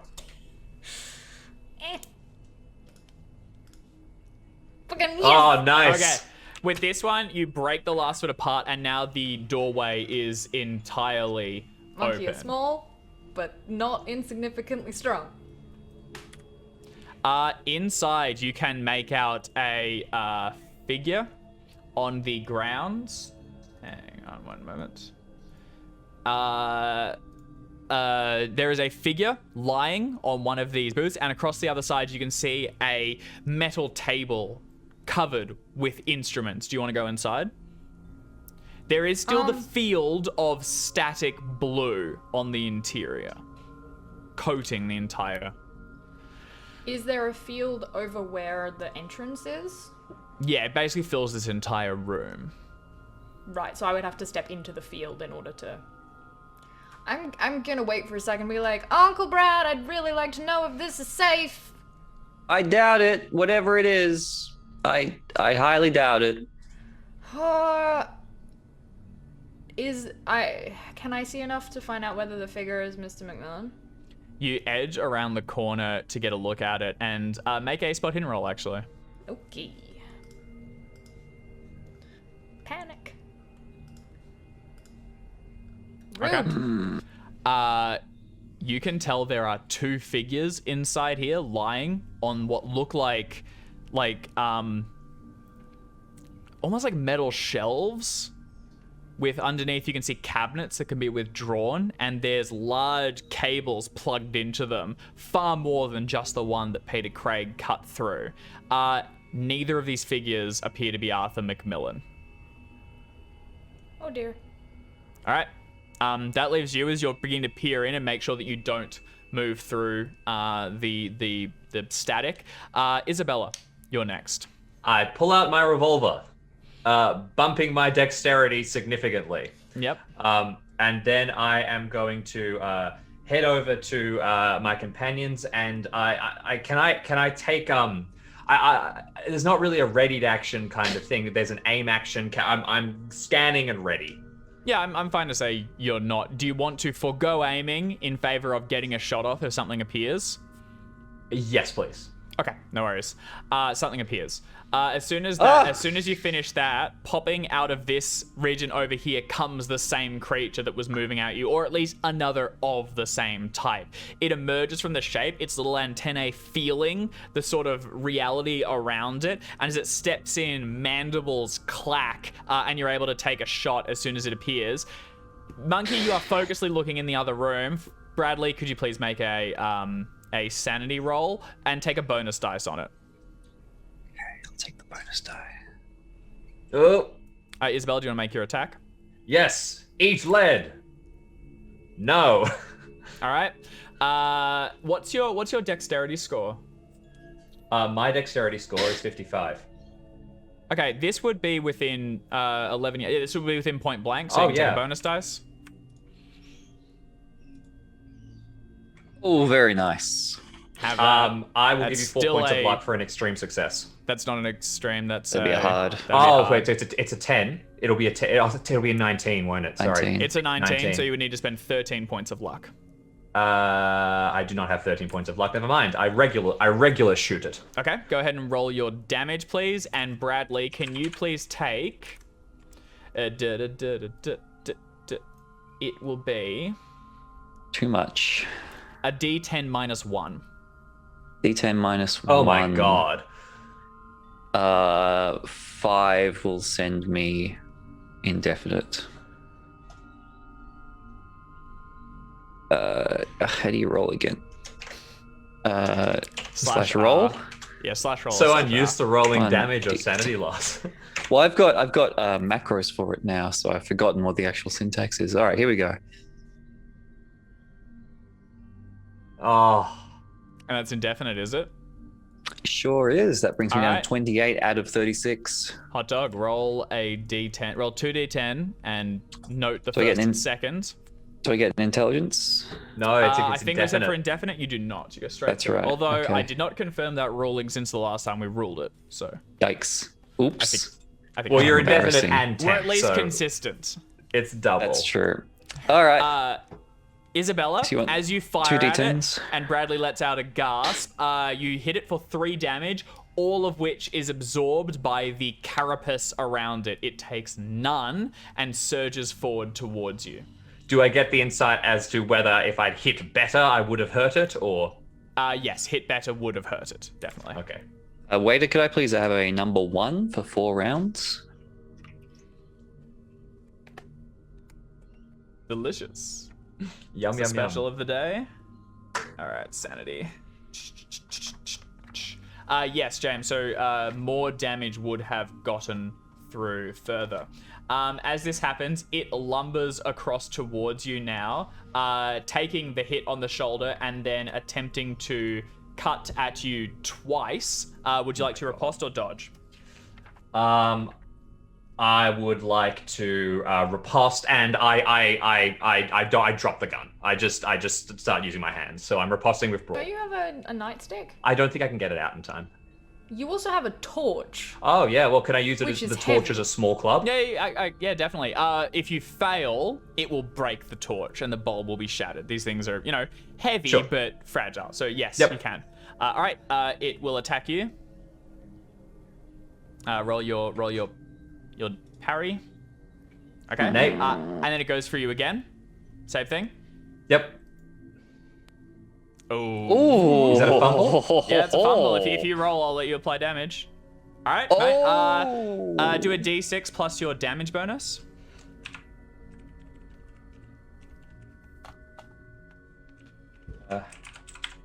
Sorry. Jackson, go ahead and roll again. We've had this one a few times. Oh, really? Okay. Yeah. Same number of rounds, though? Yeah, let's keep the rounds. All right, James. Give me number 4 for 4 rounds, which I think we've had before as well. we That's have, alright. but no, this one's paranoia. Oh. I'll tell you what, your choice, Jackson, between the two. The first was amnesia. Second was paranoia. Which one would you like to roll with? Ooh. No, keeper's choice. Why don't you? You why had don't you- amnesia before. We could do it. It's a Yeah. trend. You tend to become amnesiatic. I think That's let's do true. amnesia then. It was the first one. So take amnesia is for 4 rounds. And as you blink your eyes back open, this creature is lumbering towards you. You have studied these in the notebook that you retrieved during the code. It detailed these creatures fairly thoroughly, and you might even believe that you're back in that same manse when you weren't in that mansion because of time travel, but back and studying, and this is all just your overplayed imagination, or maybe you accidentally summoned it. You don't quite know. We'll figure that out as we go. Jim, so 2 points of damage go through. It reduces it by 3, but you do appear to have had an effect, and the creature's round ends as we go to Dr. Bradley. Oh, heck. I remember who Monkey and Isabella are, presumably. Do you know where we are? These things have armor. I remember that. I look around. The cables in the gap in the hall are now safe, right? Or is there still? You can get through this gap now and go into the further room. There is just the blue static all around it. But you might not notice that in your panic. Up to you. Okay. Yeah, I think if I just got hard rebooted, I'm gonna think to myself, this thing may not be able to squeeze through that gap in the wall, so I'm just gonna dive through the gap in the wall. Okay. You rush past Monkey and leap through the wall and into the other room. Immediately, Oh, there's someone in here. Immediately occupied. Immediately reduce your magic points by 1, please. Excuse me? I like my Yeah. magic points. And yet. As you burst into this room, you can see that there are a number of strange devices, even outside of your amnesia. They are bizarre. There's switches and crackling sort of like Tesla coils all throughout the room. There are 2 bodies laying on slabs and sort of plugged into a larger machine, slumped on top of which is an older grey-haired man with a cane dropped down beside him, all 3 of which immediately appear to be dead. Now, you don't recognize them, but this one over here is Arthur McMillan. Which one? This one in the corner, the one slumped over, like across a number of controls and machines. The other 2 you also don't recognize because you have amnesia. Immediately as you move into the room, you have you can feel yourself beginning to be drained or like your energy running out. What do you do? Where are you going?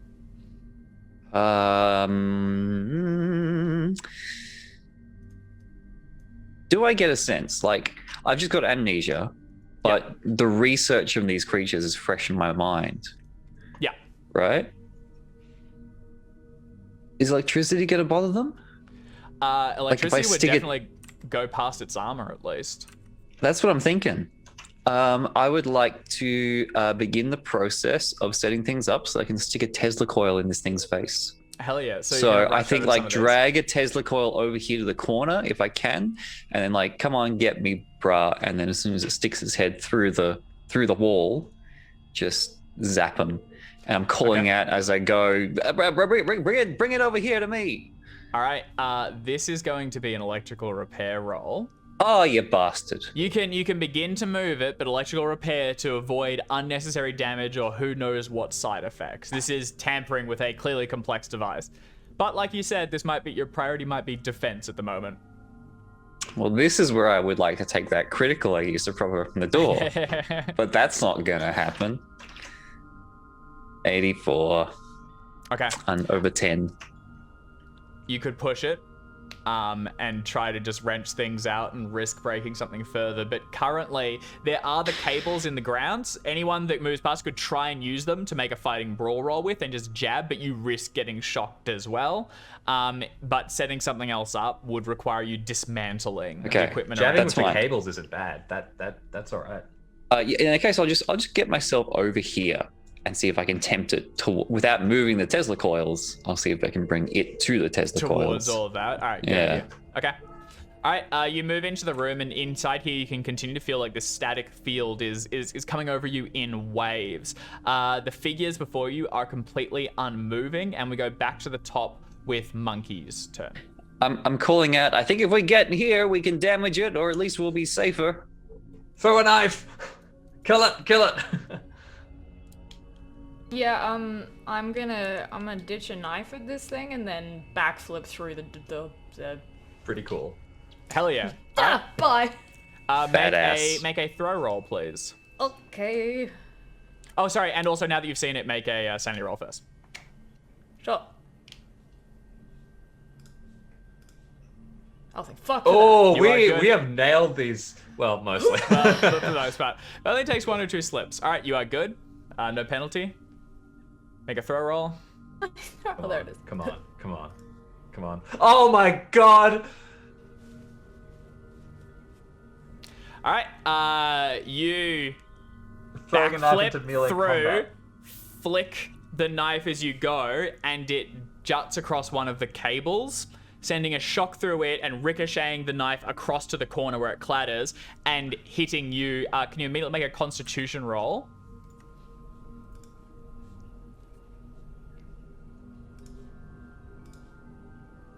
Oh. Okay. Monkey is very hardy.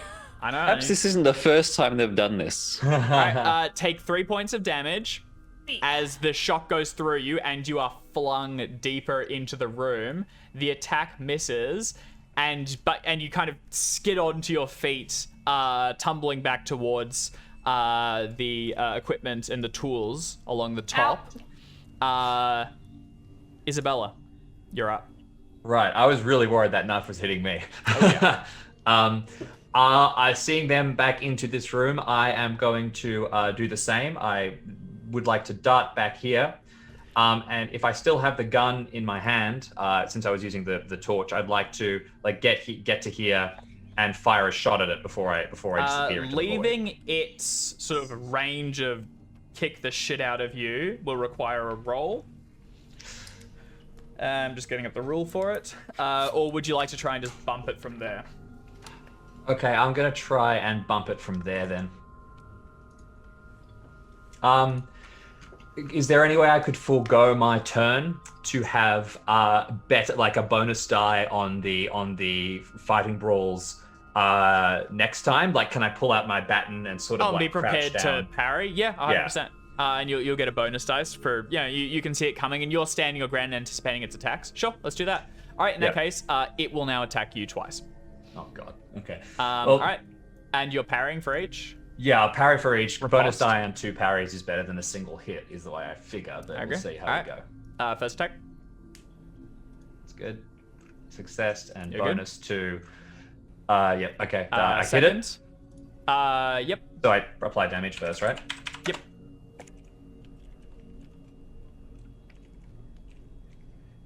Eats heavy thing. Nah, doesn't even go through. Caught by the armor, unfortunately. Yep. Go for your second. Oh man. Ooh, this thing's rolling fumbling all over the place. Wait, you guys are rolling well. It's rolling awfully. Ooh, dude. That is a 10. I will give you 2 points of luck for an extreme. All right. What is your max? Don't spend the luck with it fumbling. You can take it. You're close enough.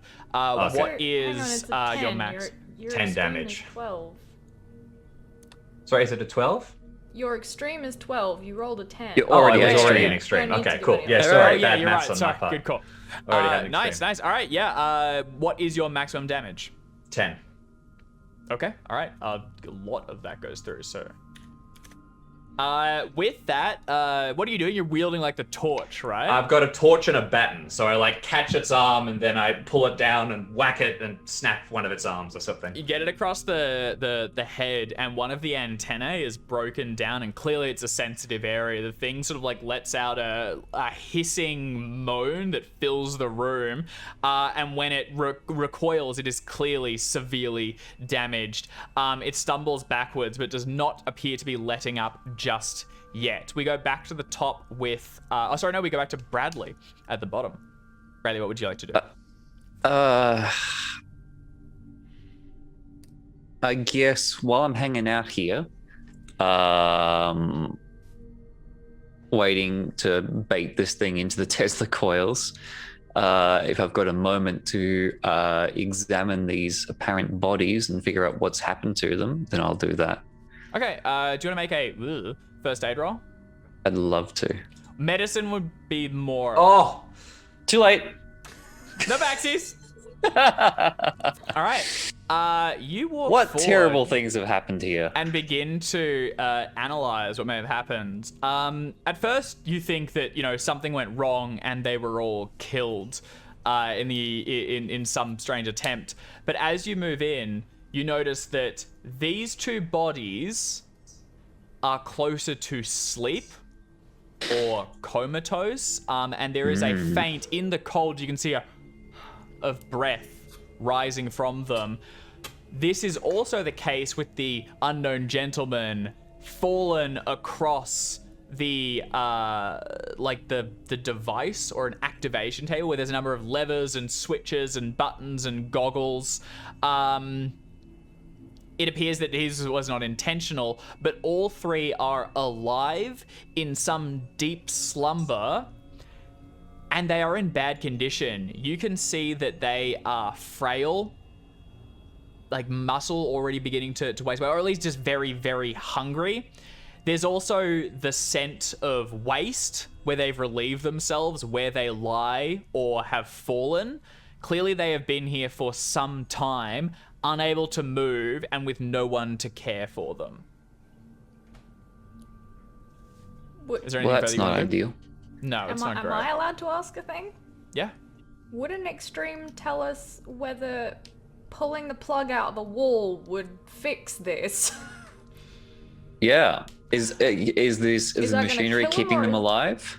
The machinery isn't necessarily... You don't know if it's keeping them alive or not, but Well, it there's is no definitely... machinery around Macmillan, right? He has... He seems to have been operating it, There is, and he's yeah, collapsed there's over the machinery controls. kind of, exactly, all around it. And he is in contact with a lot of stuff. He's not in one of the controlled sort of beds, though, for lack of a better word. So With an extreme, you don't know exactly what these devices are doing, but you've had your run-in with the Mythos enough times. This device is keeping them in this state, whatever it is. With the extreme success, you reckon they will probably... You know, they are still alive. They will probably survive waking, but you don't know exactly what pulling the plug will do. So You if also I were don't to know pull, exactly what plug to pull. There is no clear off switch. if I pull this gentleman in the corner off the machine, do I think that will harm him? It will get him out of contact with something that's probably not good for him. He is also clearly sprawled across it and was not supposed to be there. You know, he fell rather than lay down. I will reach over and pry him off and lay him gently on the ground. Okay, you heave him back, and this guy was probably like pretty heavy set, but he's already a little bit lighter. You pull him back and lay him on the ground next to his fallen cane, and he stares up wordlessly at the ceiling. As you do, you can see there are switches and levers all across this thing, blinking lights. And where he was lying, there's a number of like depressed buttons, and one large lever held down by his body where he lay. No markings on it, and almost nothing is clearly labeled. Although there are sort of, red stickers on some to indicate, some like whatever process they use, they would have a system for. Do I have a moment to pull this lever up if Oh, I God. so desire? You could Boot definitely. it up. Boot it up. Is with that your what you're foot. gonna do? Don't touch it. Kick it. I think so. I'll use my foot, but if I get the impression that this man's collapsed on this lever and accidentally depressed it, then I think I better pull it up again. Oh, Okay. amazing. Is that? Am I wrong? Am I wrong? Seems like a great idea to me. Elegance. Is that what you want to do? You could otherwise electrical repair would let you get a sense for the thing. Cthulhu mythos even maybe, or physics, or one of the sciences to analyze what's going on around you. Yeah, mythos is the highest skill of those options. So if you allow me to roll, Always go for it. 3 points of luck, baby. Bradley. Every again. time. Continuing to understand what he shouldn't. All right, with 3 points of luck, you in your maddened state are able to kind of get a keener focus than any of the others can, because they're distracted by the pincer lobster making a Yeah. lunge for you, or the I've actually got a clear mind. thundering heartbeat when you just got shocked by a cable. Bradley, you have a look around and begin to kind of take the measure of this room. It was clearly modified from existing supplies in the area. You can see a generator off to one side where, cables would run through. In fact, you can even on the map see the connection point here where it would run through to the regular switchboard. They are clearly marrying physics with mythos and esoteric information, because a number of the layout of buttons is not logical so they can be followed. They form symbols, stars and constellations in their layout. It would appear they are attempting some sort of etheric projection. And while their bodies are kept in this space, their minds or their souls are elsewhere, traveling in another dimension or a reality. You don't necessarily know exactly what that switch will do, but it will begin to turn this thing off. And that's what we better do. Okay. Throw the switch. All right, you reach over. I'll kick it. sorry. Kick it with my foot. Lean back and kick the switch into the up position. As you do it, there is a faint blue shimmer, almost sort of like pushing the switch along with your boot as it clicks up, and one by one, the devices in this room begin to power down. The humming slows, the lightning crackles down, and the bodies on the floor and the two tables make the faintest stir. But unfortunately, the thing elsewhere in the boiler room is still active. And as we go back to the top of the initiative with Monkey, Isabella is still under attack. Monkey, what would you like to do? It's hurt. It's hurt. Another knife. Oh my! Good job, Abu Brad. I will tumble forward this time and Yeah. fling another knife at the thing that is attacking Isabella because Make a fuck it, throw at this roll. point, why not? Can't get 2 hundreds in a row. That'd Don't be say that. crazy. Sorry. I'll have you. Hey. Okay, get that's a success. 56 Go ahead and roll your damage. I don't know what was it like a D6? Yeah, D6 that plus sounds damage right. bonus. Plus damage bonus. So a D6. 6. Hey, that's not bad. All right. That very much connects. The knife slides like under Isabella's arms as she's parrying the attack. The creature lunges forward and it like lodges in its maw. You can see the handle sneaking out, but the blade itself is lost, invisible amongst the stars inside. Isabella, you're next. I'm going to do the same again. I settle into a defensive position. Okay, and prepare for it to attack. This time, it doesn't move to slice at you. Instead, as the arms go round to cut, two smaller sets of like almost like minuscule hands reach out and grip at your jacket and are going to attempt to tug you towards it. Can you please make a fighting brawl maneuver, and what is your size? What is your build? I am build 1. Okay, then in that case, no modifier, and you will still keep the bonus dice from your earlier Oh, good. defense.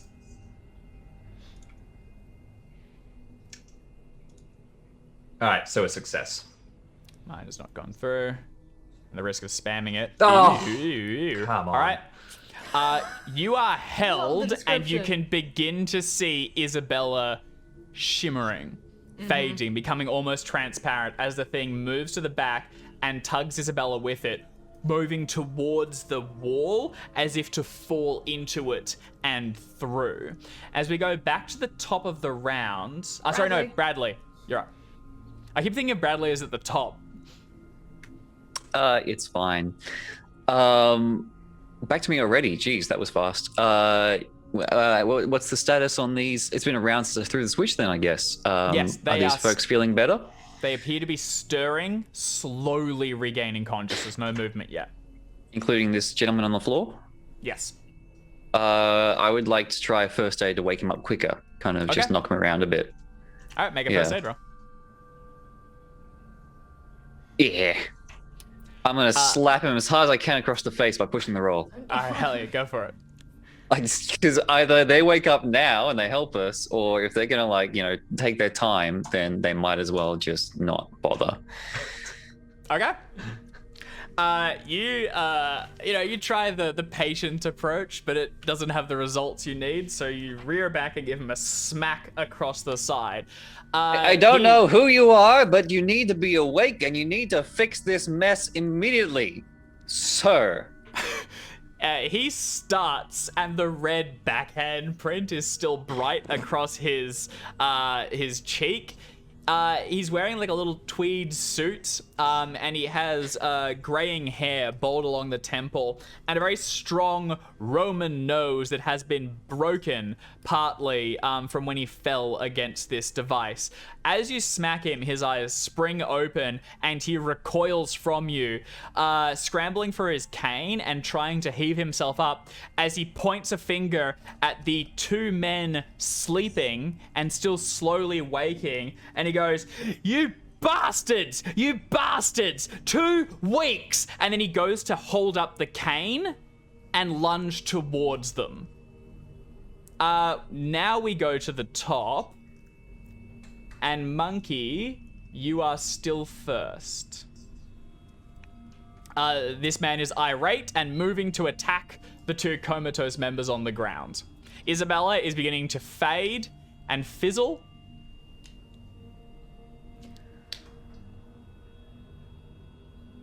Uncle Brad, that person is Mr. McMillan. You need to keep him safe and also find out what's going on. Isabella! Dive to the door. Okay.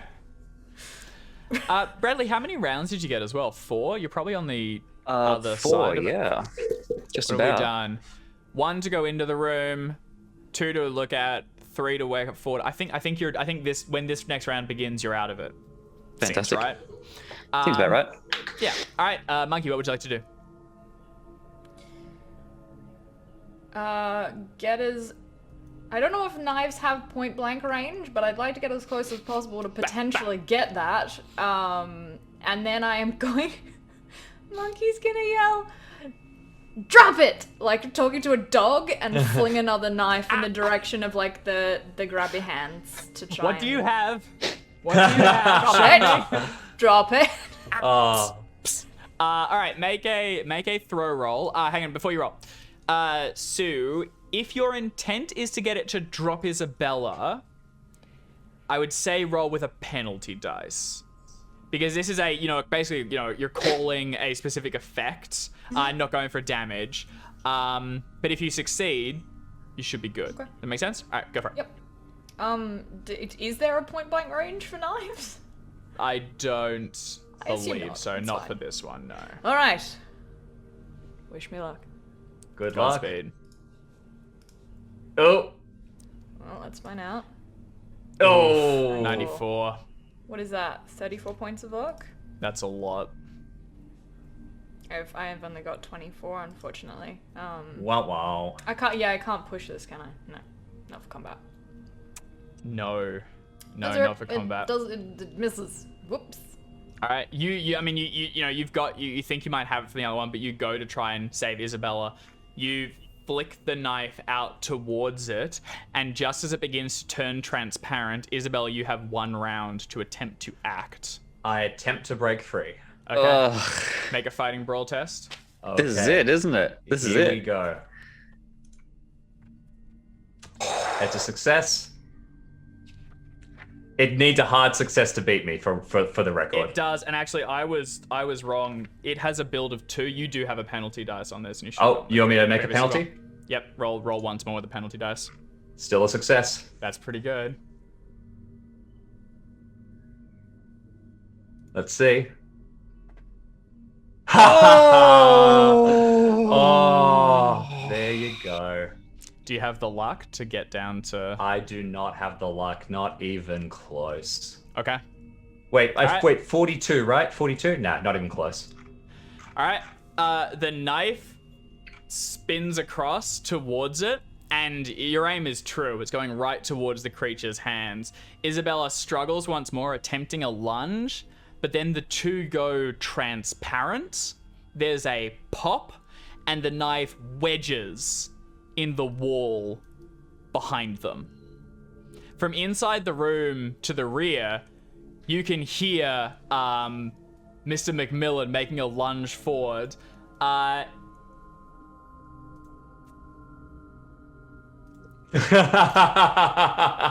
He cracks this young blonde man across the chest, and you can hear something like there is a painful sound, and he lets out a gasp. These people were all in bad condition, and Bradley, you watch him just bonk him on the chest, and then rear up to do so again. All three are now these two are now like almost close to waking, and Macmillan is moving to go again as he continues to yell, "You bastards!" Monkey, what are you? Actually, no, Bradley again. Sorry, what are you doing? I've got my memory back. Yes. As you hear the pop from the other room. Mr. McMillan, please, if you know how to dispatch the creature in the next room, we need your help immediately. He goes, I have no idea what's happening or where I've been for 2 weeks. He said, I've been trapped with these insufferable idiots in some hell space which I could not escape. And he lunges up and he goes to attack them again. It would appear that these two were the masterminds and may have more information. That may be, and they'll be taken into custody when we can, but right now there's an emergency in the other room. What do you know about those creatures? Are you talking to him? Yeah. He doesn't know. Damn. Well, I apologize then. Things are bad. The bed might. Sorry? The two on the beds might if they were masterminds. Oh, that's true. And they're awake now as well, thanks to the walking stick. They are waking, yeah. Oh yeah, they're definitely closer than they were. I guess I will go over to them and get right up in their grills. And try to smack them around. All right. I feel like I'm trying to intimidate at this point, but I'm not very good at that. All right. Are you trying to stop Macmillan from continuing his assault? I guess so. I'll get in between them and I'll say, Mr. Macmillan, stop. My cousin is in danger in the other room, and I need everybody's help to save her. Okay. Can you give me a persuasion roll? Before you roll, he's just woken up. Yeah, this is not going to go well. I think it's going to be hard to get him to focus. He's been, clearly 2 weeks obsessing over this.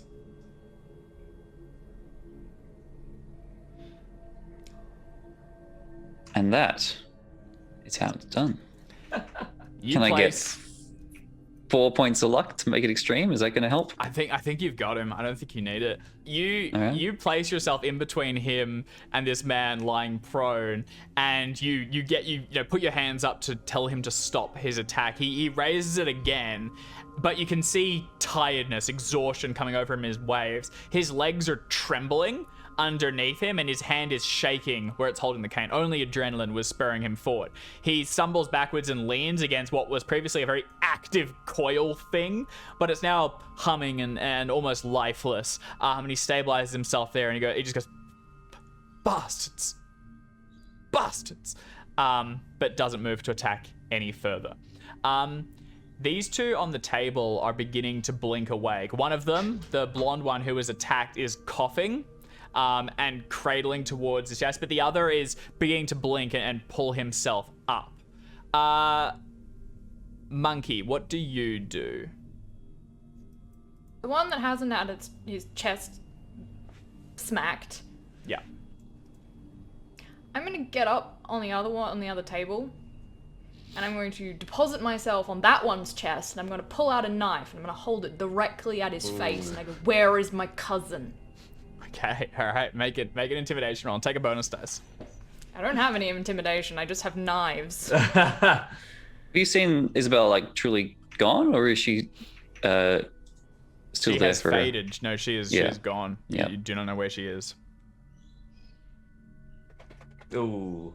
45 over 15, I don't have enough luck to get that down, but, I have a knife. I agree. You could push it and risk actually injuring someone. Alternatively, if you just let it lie, you can still talk, but you don't have the upper hand, and they'll probably try and, take control of the situation. Yeah, that's fine. I'm gonna continue to just be there and potentially lend weight to whatever my uncle decides to say. Okay. All right. The one on the ground who's beginning to blink himself awake. You jam the knife down towards his face. I will also say I'm sitting on top of them. Yeah. Like, yeah. there is- And they can't really move. Monkey's not big, but there is the weight of a, reasonable-sized humanoid sitting on top of someone who hasn't eaten for potentially 2 or plus weeks. I feel like that's gonna make it. Oh, you definitely got the upper hand. He tries to shift himself uncomfortably underneath you and to get some breathing room, but you don't really relent. And he tries to speak, but the frog in his throat from days without water causes it to come out raspy until he hacks up phlegm, spits it onto the ground beside him, and tries again. He goes, I don't know exactly what those things are, but they've been stalking us for weeks. We've seen them in the past. They inhabit a realm alongside ours. I know that seems crazy, mad, but there is more really. to our reality. What? You don't need Not to really. convince us of anything. We just need the information. They're some sort of monstrosity. They stalk between our realms. They were previously They're we've only seen interdimensional crabs. We got it. Previously, we've only seen images of them, flickers, while we tried to travel ourselves, but the longer we've been here, the device was on for too long, and he shoots a look at Macmillan. They were drawn here, and it looks like they may have been able to start stepping through weak points. We're gonna switch it on one last time to get my cousin back, No, and then we'll switch it off. God, no. With it off, they can't come. At least we don't think they'll come back. They never have before. Leave it off. And Nork and Isabella. Wait, hang on, Uncle Brad. You have a friend who seems to like dimensional stuff. I need some time. I need time. I need to set up a room. I need to set up mirrors. I need to set up the sigils. Time we don't have. I really am not sure that turning the machine back on is gonna be a good thing, especially if these people, and I'm gonna point with the knife, are responsible for whatever the hell has been happening here. I don't She's just trust there. them. She's just there. She's just left. You just saw her. She was there moments ago. If we switch the machine back on now, we can reach back and grab her. You don't know how far they've gone. They could have gone aeons in a blink. I did the time traveling thing, Uncle Brad. It doesn't work that way. As you say sigils and things, the blonde man who is clobbered blinks up towards you, mouth slightly agape, and then he spins to his lackey on the other table and clearly is trying to say something just with a look. Macmillan, sensing more weird bullshit about to take place, tries to pull himself back up, and he's hefting his cane again. And Monkey, you can see him taking a look at Fogarty, like, is this the next man who's getting a clobbering? I am not doing any more of this nonsense today. What do you guys want to try and do? Mr. Macmillan, your wife loves you and misses you. You need to go the hell back home. Well, I, of course, want to see my wife again and as soon as possible, but well, I own this club and I want these two bastards to go to prison for a very long Fine. time, and I don't want any more nonsense, ghost dimension bullshit happening on my property. That seems very reasonable. We would also like no more ghost bullshit on this property. I would like to go home, and I would like to go home with my family. All of them. Mr. McMillan, the fact remains that Ms. Isabella Watch was one of the people responsible for rescuing you, and now she is in the same trouble that you were. You can go home. We need some more time to bring her back. Can you make a persuasion test and take a bonus dice? Monkey 'Cause is you having have- conniptions. Yeah. Who needs a bonus die when you're He's Brad good. Fogarty, He's wizard good. extraordinaire? He favors, he feels the weight of the cane once more and then stamps it down to the ground with a resolute crack on the stone. He lifts himself back to his feet. You can see he's shaking and quite weak. He begins to walk back, not going out the way you came in, but up. I'll show you on the map. North through a second door. And as he gets to it and opens it, you can see on the other side there are what were like secret living quarters underneath the whole area. And he begins to walk up towards a hatch over here to let himself out. Before he goes, he turns and says, "Thank you for everything you've done, but those two men down there are toying with powers that they have no right to interfere with and clearly do not understand. You make sure they go to prison and everything here gets destroyed, or when I come back, I will." Thank you, Mr. McMillan, but we are professionals. Do you have any problem with fertilizer? I don't want this. This is. Don't destroy the clubhouse. No, this is underground. It's made of stone.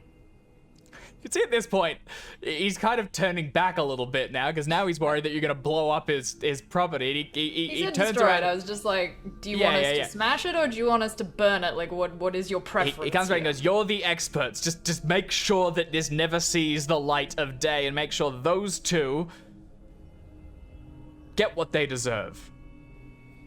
If Isabella doesn't come back, they'll be getting more than that.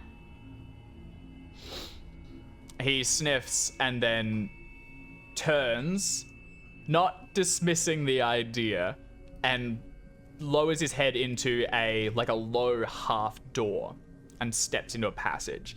The two lying on the table, one of them still underneath Monkey, and the other one too weak to really move much further, cough up a bit, and then one of them scoffs at McMillan, saying that, they were the ones that destroyed things.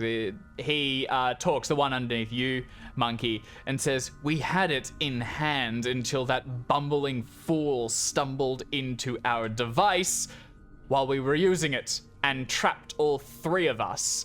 We're perfectly capable of continuing our research and to Stop talking! us while..." Stop it! He leans back as a prick of blood slides down his throat. "If you want your cousin back, you need our help. So how about we make a deal, How about it begins with you getting off of me?" We do need the monkey. That's fine, but you can talk and tell me what you want before I get off you.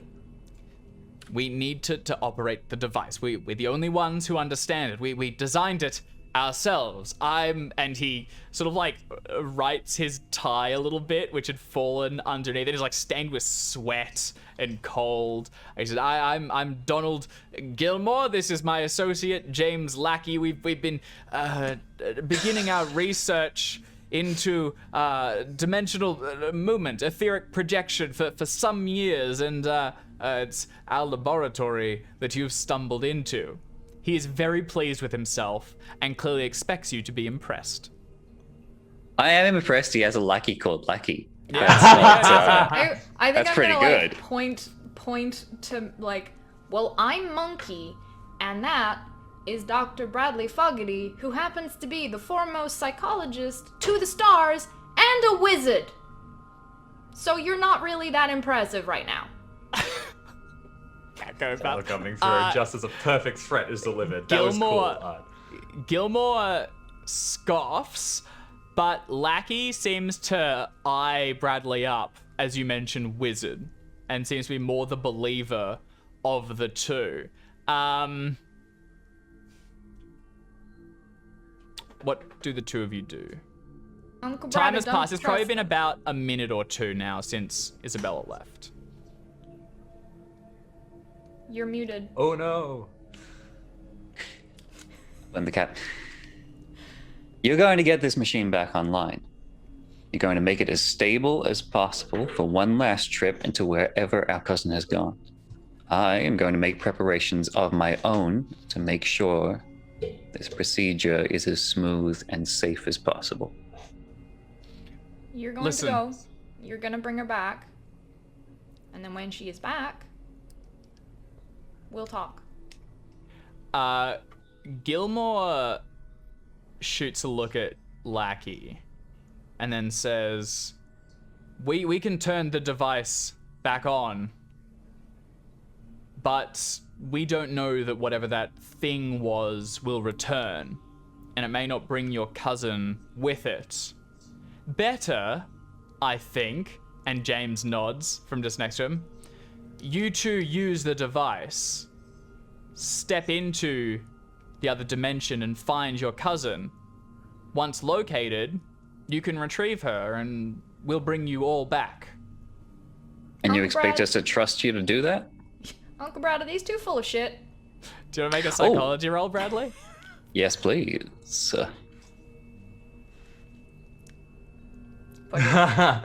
14 like- points? Or would you like, or you could push it. Yeah, I'll get right up in their face. Just so I can see the whites in their eyes, so I can track their eye jiggle and say, you expect us to trust you to do that?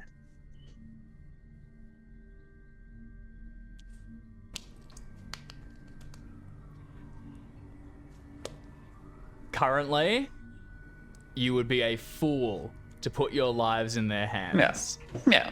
Undoubtedly, Yeah. they would take the opportunity to first run tests and then abandon you there so that they're secret. Clearly, they've been operating down here. I mean, just looking around, there's like old food and things. They've been operating in this clubhouse from probably secretly before Macmillan began renovations. They've been doing this for a while, and they Whoa. value their privacy. They are almost certainly looking for an opportunity to dispatch you. However, the alternative is you send them in to find Isabella, and you don't know that you can trust them to do that either, because they'd be going after that creature on its home ground, which seems unlikely for them to do. Or you're just turning it on and basically rolling the dice that she comes back, and there's no guarantee of it. So while their proposal does make sense, you don't think you can trust them, not without some leverage or something to hold over them.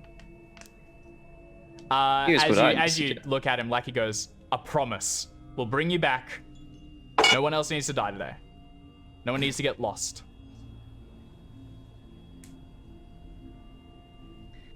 It's one that I can't take. I'm going to figure out exactly how this arrangement is going to work. But first, you're going to get this machine online, and I'm going to make some preparations. We're going to If we- discuss the terms when we're ready to go. You If are we bring not in a this- position to negotiate. I understand, but if we bring this online, who knows what will happen? This whole area is already weakened by the coils. This place has a thin veneer between us and whatever adjacent realities happen to be passing us at any given time. The longer this runs, the more dangerous things will get.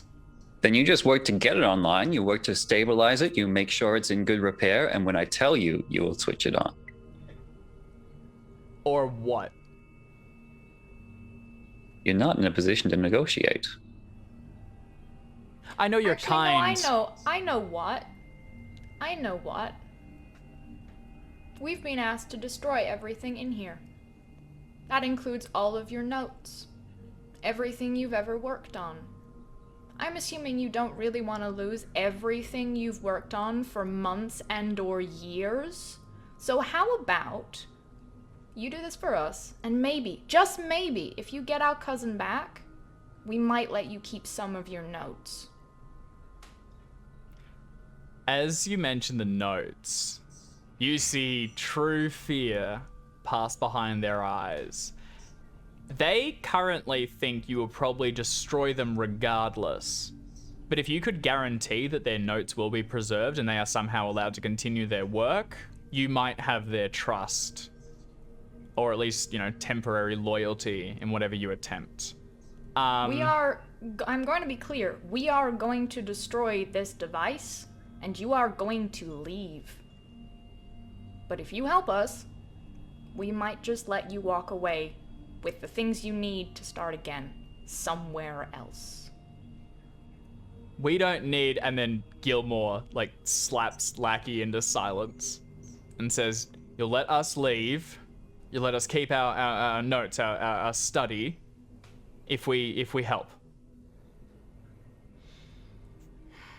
We can go."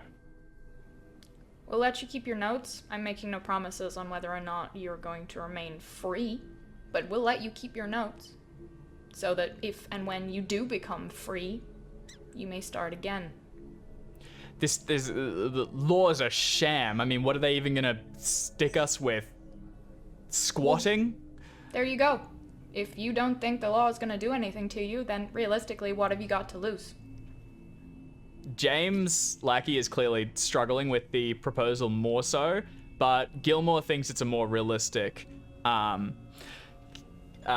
proposition. I will need dog's dragging his ass on the ground in the background. Good boy. I will need a persuasion or charm. Not charm. Persuasion or law or something. Fast talk maybe to sell the idea. Uncle Brad? Sure. I will just say, I guess we've done all the thinking for you, and this is the best outcome for you. All right. Persuasion roll.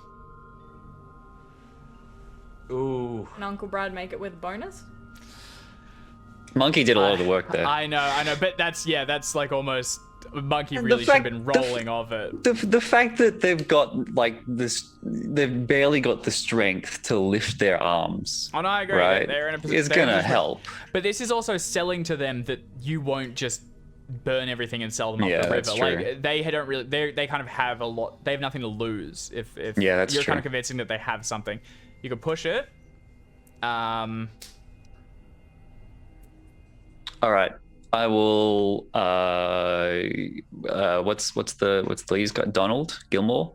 Yeah. I'll lean over to Gilmore very quietly and say, "You and I are walking in a similar path. I respect the knowledge you've gained." And maybe like I'll show him some of the notes I have on my magic spells, just briefly, just a flash to say, "Hey, you and I think we're on the same path. I think we're kindred spirits." That's how I'm going to push the persuade roll. Okay. Does he have bonus dice or not? No, it's going to be a straight push. You would actually be speaking to Lackey is more the one that's tied to the esoteric stuff, but Oh, really? yeah. Donald's more the physics of it. Go ahead and push the roll. Oh. You reveal the spells and the tome and everything, and Lackey's eyes light up at the opportunity. He reaches out to see some of them, and he goes, "Give them here. You're in similar circles. We can work together on this." As he's stepping Smack his up, hand away.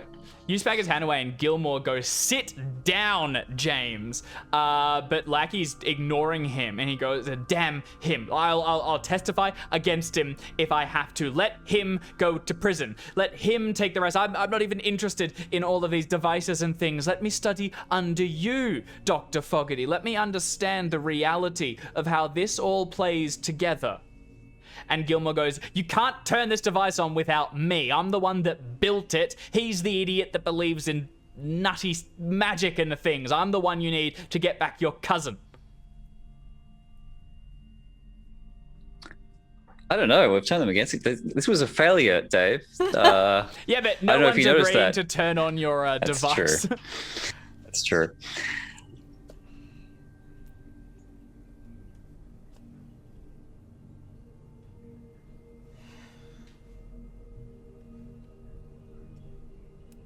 Give me some time. You'll do it then. Give me a few hours to make some preparations, and then we can resume this discussion after we've had some time to think. good. I can operate most of the device anyway. Gilmore, I've seen how it works. I don't understand the intricacies of it, but I can turn it on, off, and I can send someone away and bring them back. I'll work with you.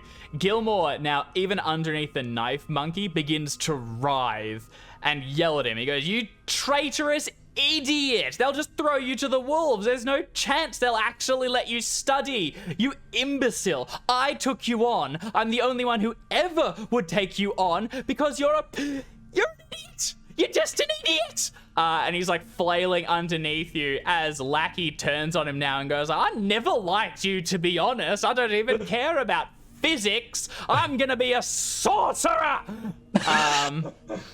At each other. And you know what? The 2 weeks spent in ghosthood together probably were not good for their relationship. No. Monkey's just gonna like one hand on the side of the table and like Legolas flip up this guy and just watch. Okay. All right. So you step off him, and both of them begin to strut closer towards the center of the room. Now, of the two, James Lackey, soon to be sorcerer, second in Supreme, looks to be the stronger, and he picks up a wrench from the table nearby as he approaches. However, he is injured by Arthur Macmillan's earlier assault. Donald Gilmore, master of physics and the designer of this device around you, which you may need to get back your cousin, seems the weaker, but is still in fighting fit shape. Well, he's weakened, but he hasn't been clobbered at least. Not so much. They move towards the center of the room, hurling insults and looking like they're about to trade blows.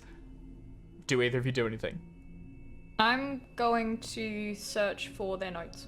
Okay, so you see them in this room. Well, yeah. We do Brad, you're need good them with not people. to. Have fun. We need them not to kill each other. That's your problem. Bye. All right, Monkey, you head into the living quarters and begin to scrounge around for notes. Make a spot hidden roll. Actually, don't roll yet. That will be what you're doing. Bradley, what are you doing? Try and keep them apart. Okay, all right. With, I guess, my size. You can Maybe make slightly higher than my strength. Persuade. You can make a hard persuade test, given that you've already been basically pitting them against each other a little bit. Or you could make a physical size roll to put yourself between the two. I mean, you know, I imagine like they're so weak, they're just gonna be like slapping each other anyway. So I just want to discourage that. Half with the club. Yep. But also, they haven't eaten in 2 weeks. Yeah, is what I'm obviously. thinking. And he almost collapsed afterwards. All right, so you're rolling persuade or size to just stop. Size, just okay, stop. Go. Just stop. Just give up. Monkey. Monkey, make a spot hidden roll. Okay. I would like to push it. All right, go for it. Toss the place. All right. You're in the other room just chucking things around, and Donald Gilmore gets distracted by it, looks over it, and goes like, "No, what are you doing?" And then Lackey makes a lunge at him with the wrench. Bradley plants his hand in the man's forehead, pushes him back, and then gets the other one and goes, "Boys, boys."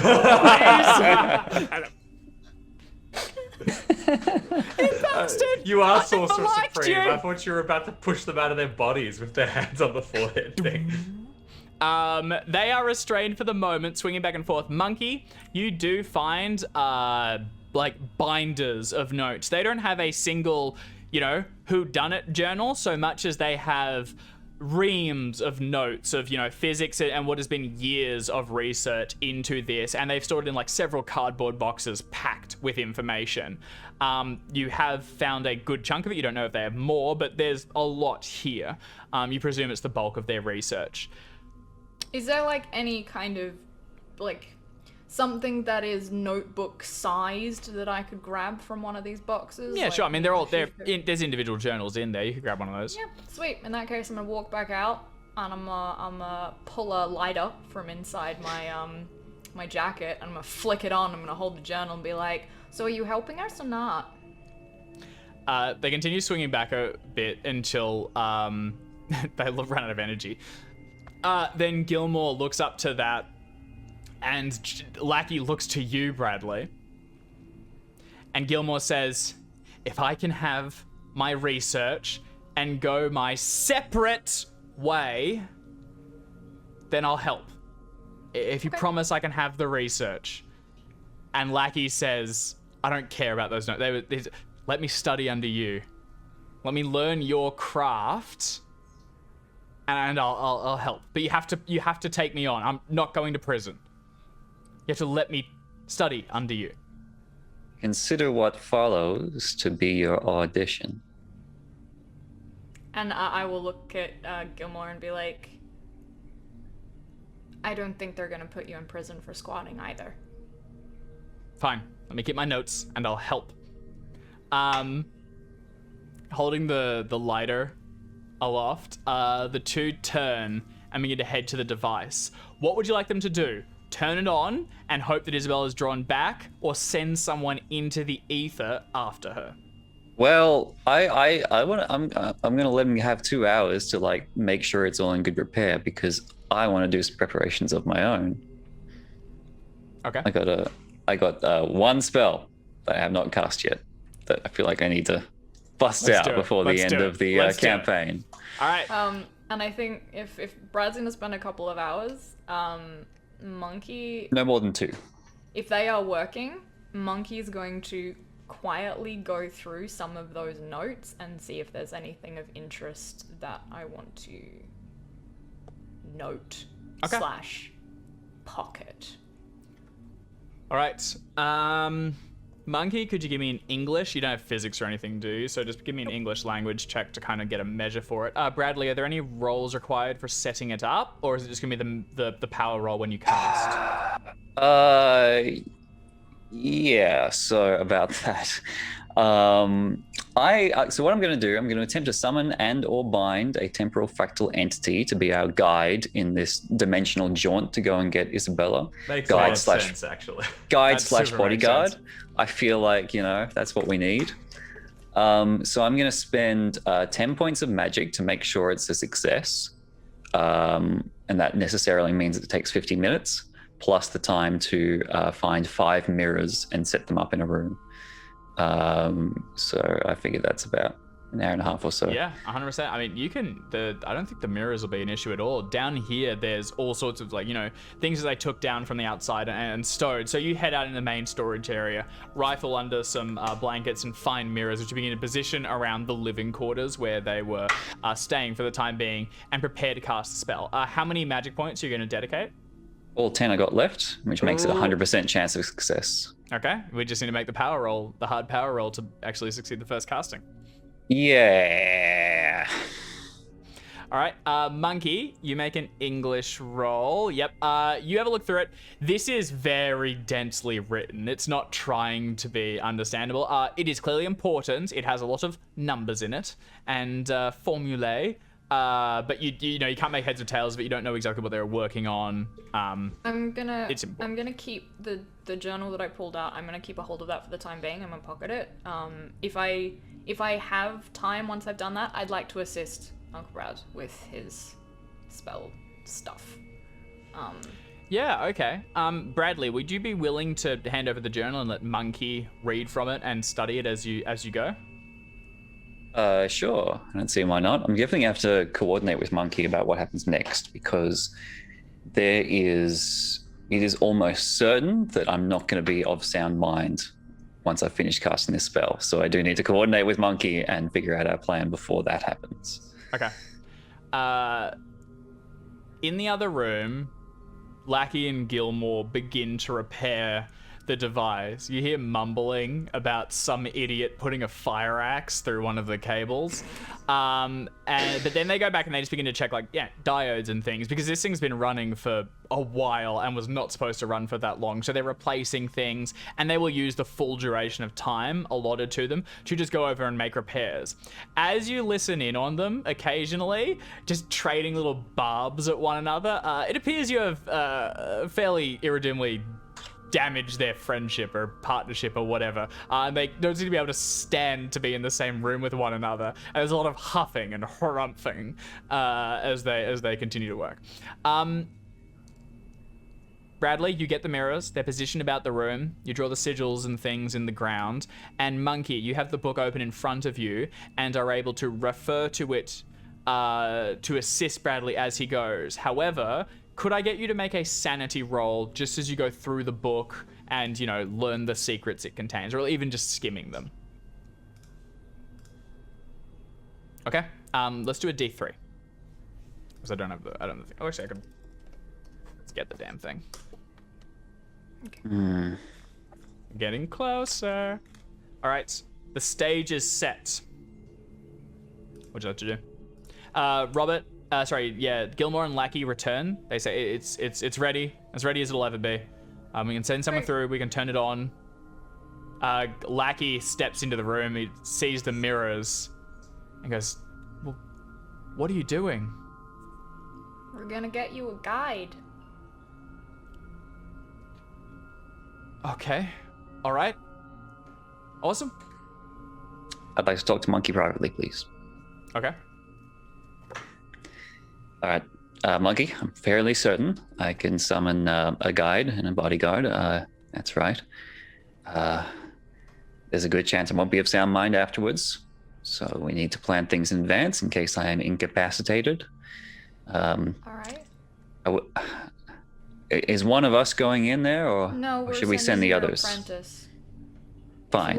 If he wants to be your apprentice, he's got to go through Yes, yes. the audition, and the audition's going to be, can he go in with a guide that you've summoned and bring this person back? I agree. So in that case, it'll be your job to make sure that I don't interfere. So, there is an option.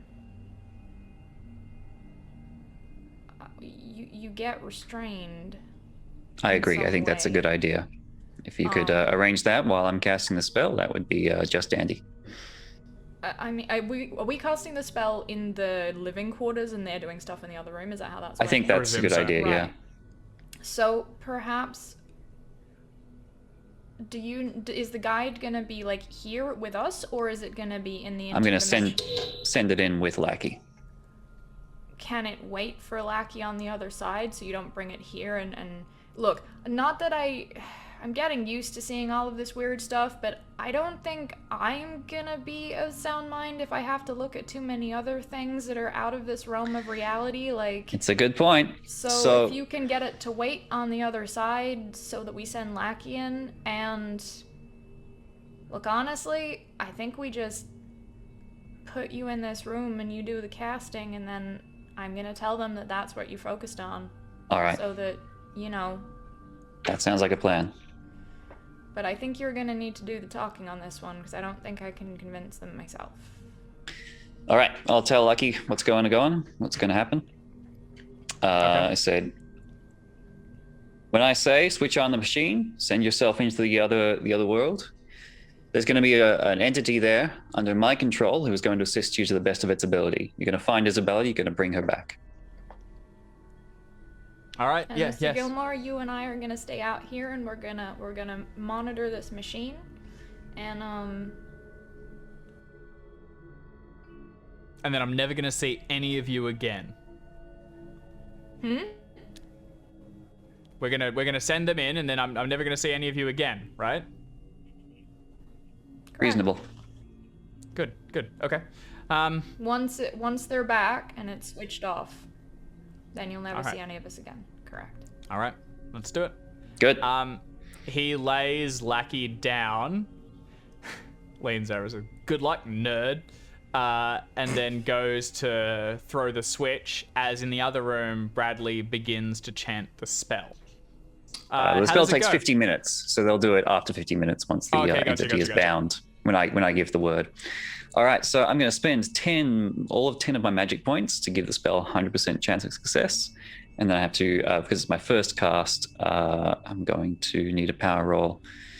Are you hard. saying that hard power roll? What? Mm-hmm. That wasn't part of the deal. You said that last time when I said hard. Yeah, I've forgotten already. I'm always betrayed. Was Monkey helping me with this by reading the journal and helping Yes. me? So you can take Okay. a bonus dice on both casting rolls. I'm fine. You're with that. very And, kind. Bradley, Wow. if you make this Wizard Supreme, like you have If, managed every single. Oh my god. Uncle Brad is not like he's free enough to cast, but I'm gonna say like he is moderately restrained to something in this Yeah. room. Oh, yeah, so if yeah, something yeah, goes yeah. wrong, he can't get out. Because as soon as I cast the spell, I'm going to lose 1d4 sanity points, and then 1d10 I'm going for to see seeing the it. creature. Yeah. All right. All right, here we let's go. do it. This is the 21 points of casting luck. roll. 1 bonus die. Here we go. Let's do it. Oh, nope. Oh my god. Bradley Mordenkainen Fogarty. Jesus Christ. 21 under 55. I'd call that a hard. I don't know how you He's pull this done off, it man. again. All right, make the D100. Roll a D100 for the casting roll. What's the D100 for? The casting roll, it's 100% chance of success, but you can still get a hard or an extreme for it. Oh, okay. Or a fumble. 25. That's I think hard. that's a hard, almost an extreme. All right, yeah, with the hard as well, you can accomplish your attempt to have it meet you on the other side of this Oh, reality. if I get more from an extreme, I'll give you 13 I points think of luck. I would say I don't think you need it. With that hard, you can get it to meet on the other side of reality, so you won't lose the D10, Excellent. which is pretty good. Fantastic. So you send your mind out to your distant master and the one that whispers secrets in your ears at night. You call forth this temporal fractal entity, which shimmers into your mind but not into reality before you. You concentrate it as in the other room, Gilmore throws the switch and Lackey's body falls lifeless, and for a moment you can see a blue second image of him move up and then fades away. The fractal entity is summoned in the adjacent dimension, and at that point please lose the D4 of sanity and roll the 2D10 for indefinite. Actually no, this is just a temporary bout, so you do make an intelligence roll. Okay. And I'm giving the entity instructions to assist Lucky to bring Isabella back to our dimensions. That's what it has to do. So 1d4 loss. Deux points. And intelligence, which I want to fail. You do. I will not. It's back. All right, roll a D10. So I am going to have a number 4 again for 9 rounds. Okay. That's the paranoia. So I think you've been tied up by Monkey. Yep. Begin Yeah. to stretch against the binds. Yes. Yep. Yep. Yep. Panicking. The door is closed. There's nothing like, yeah, he's stepping. And now it's out of my hands. Wait, it's out of my hands. Oh no. All right. Elsewhere, in an adjacent reality, Isabella, you were pulled through with this creature and you went tumbling backwards into this sort of sea of shimmering stars and blue light. Around you can vaguely make out the shape of the golf club and the courses surrounding it. Once you're in here, this creature immediately drops you, and you're free to kind of swim almost and pull yourself through, but it stalks you, shifting around, and you get the uncomfortable feeling that you're being herded. That's no fun. What do you do during this period? So when it took me and I was struggling against it, was there a point where I suddenly couldn't struggle against it? Because I had that thing on the ropes. I was. Oh no, absolutely no. You can. Yeah. It lets you go, and you can swing about. Yeah, I'll Pull turn over. around and I'll hit it in the face again. All right, make a fighting brawl. All right, ring up my sheet. I think is my response. Yeah, I punch it in the fucking face. All right, hang on a second. And then I will proceed to hound it. It is free to sort of swim about, but it has the uncomfortable sensation that it is being herded. Or hounded in this case. All right. Yeah, you. Let's see how that goes. Yeah. Yeah, fumble. Eat Continues shit, you fucking thing. I beat the crap out of it. Give me a stupid ghost. Yeah, And you it was already fumble on across pretty the low head. health, right? Yeah. It's. I think it actually has to retreat. You clock Do you want me it to roll across the damage? skull. Yeah, roll damage. Because that might actually be. Yeah, there's a Impale. chance. 7 damage. It has 1 health. Smack it And down. you clobber it along the head, and it begins to flee. Moving away. You could make a shot. Do you want to use your gun? Sure, let's It kill retreats. this It begins to fade backwards, and you can see it becoming, even in this space where everything is translucent, it shifts and the colors change to sort of mottled greens, and you can see through them the grass and sandpit of the golf course as it attempts to retreat to another reality. Make your attack. I smirk at it. I shoot, but I miss. Okay, the gun fires, and you sort of like spin over backwards, like in zero G, and then the creature disappears. And for a while, you're in here by yourself. What do you do during this period? Do you just float?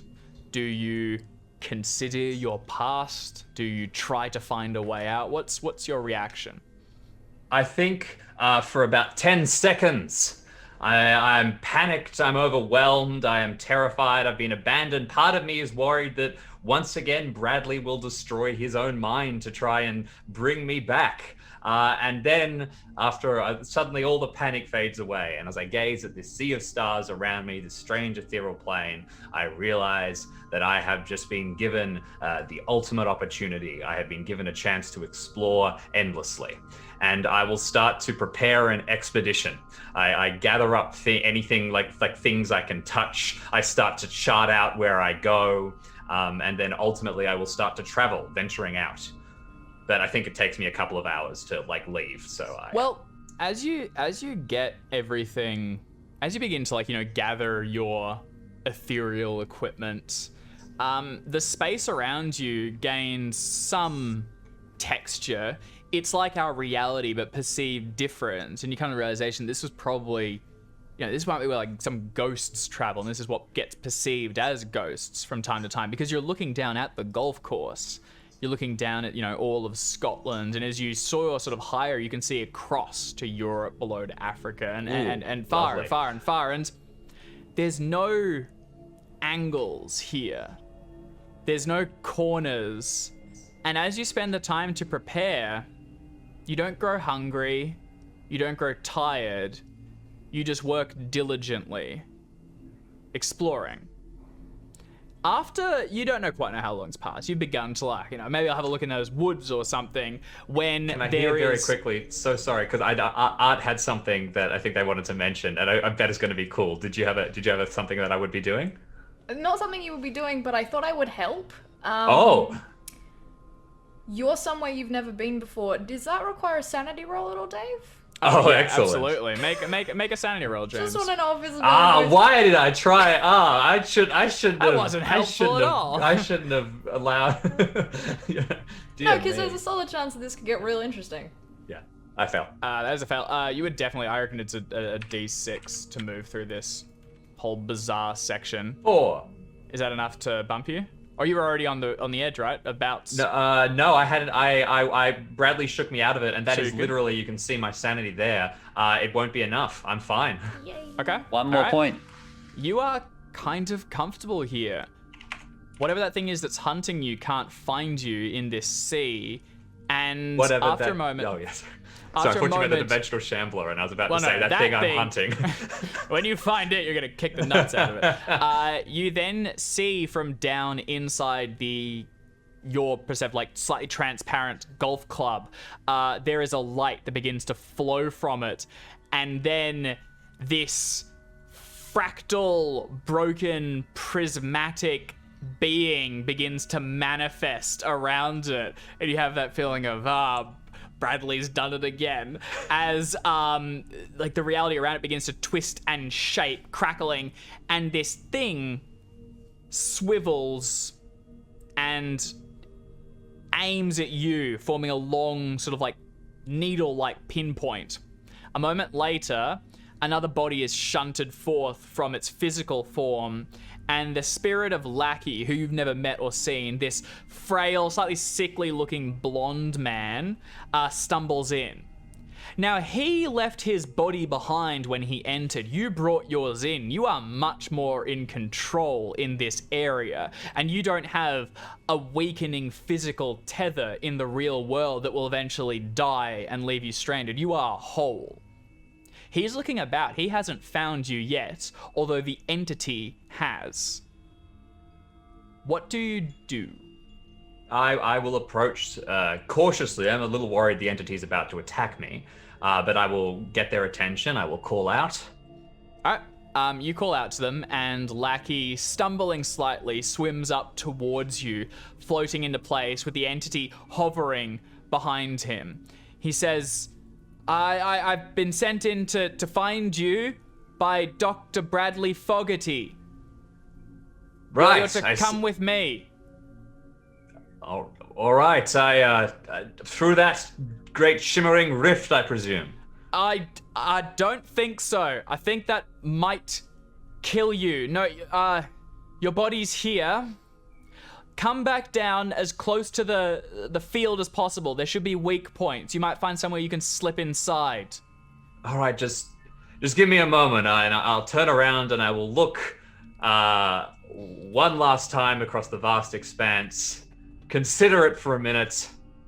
Breathe in deeply of the fresh air, untouched, pure wilderness, and then shake my head and turn back, muttering to myself, what's that old saying?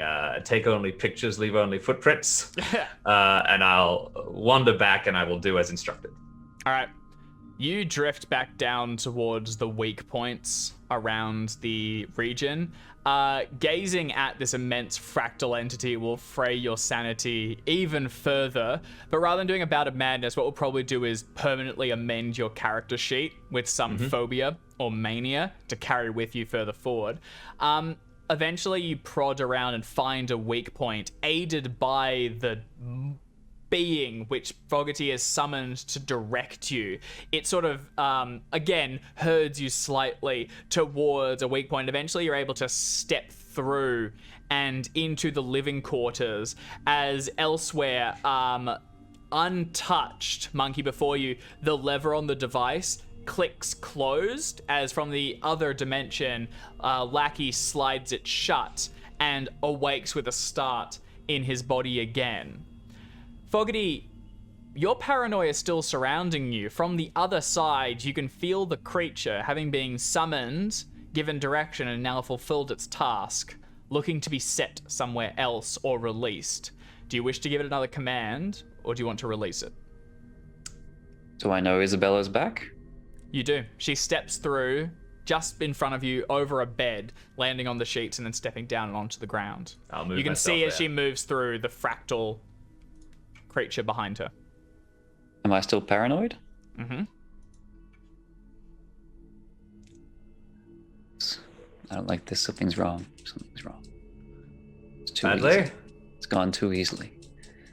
Glad you're back, but it's not right. Something's not right. All right, what don't you trust? What do we need to do? Lackey. Lackey, the one that came? You think He's too- I'll whip out he's too smart. my gun? Lackey in the other room is beginning to stumble and get up to his feet. He's breathing heavily, but in his mind, task well done. He's seen too much. He's done too much. Can't be left alive. Are you sure? Can I make a psychology test to tell that Bradley is completely insane? Yeah. To notice actually, can I make a spot hidden instead of psychology to notice that he is being restrained and must be insane? Yeah, sure, that works. You can see the restraints in place, and you know that his mind was a little on the tether beforehand. However, he's not, he seems... Make the psychology roll regardless. Just take a bonus dice. I give you 4 points of luck, sir. I will succeed this. But bonus Fisher crits. Yeah. All right. Is that a 90 or a 09? No, it's a 90. Yeah. Okay. I give you 4 points of luck, sir. All right. You can tell that Bradley is in the fit of paranoia.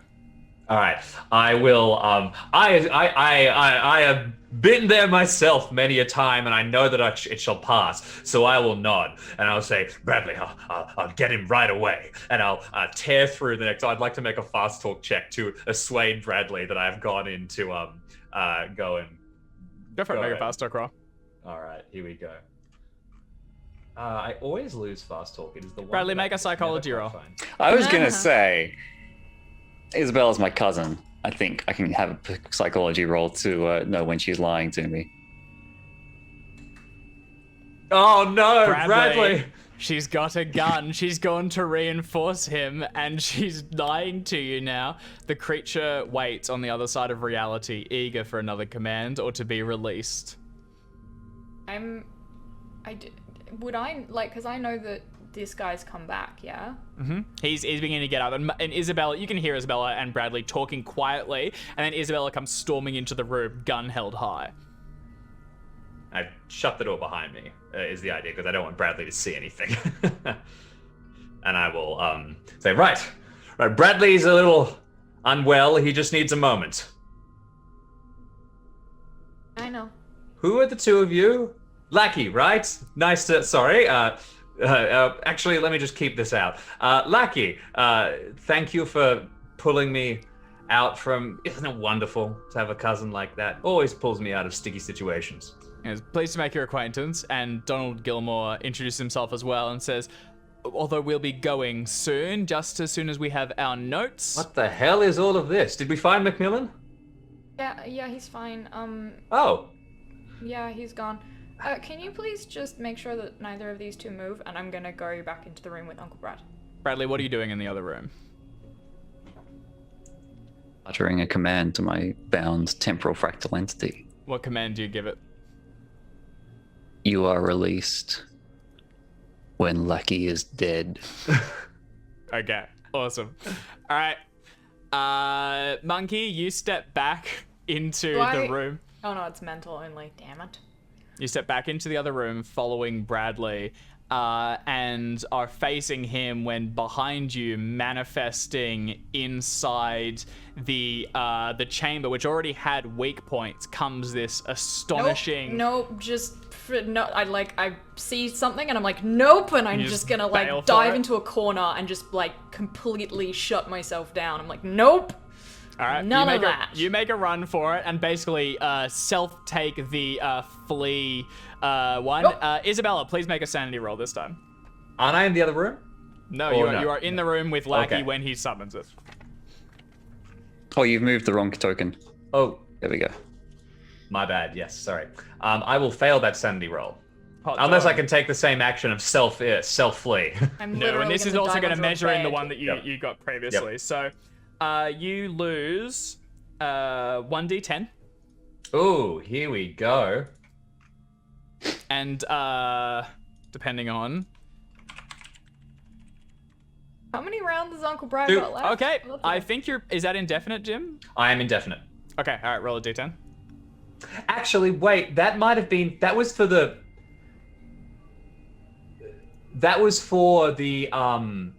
I didn't start on 21. I actually started higher than that because I'd lost sanity today.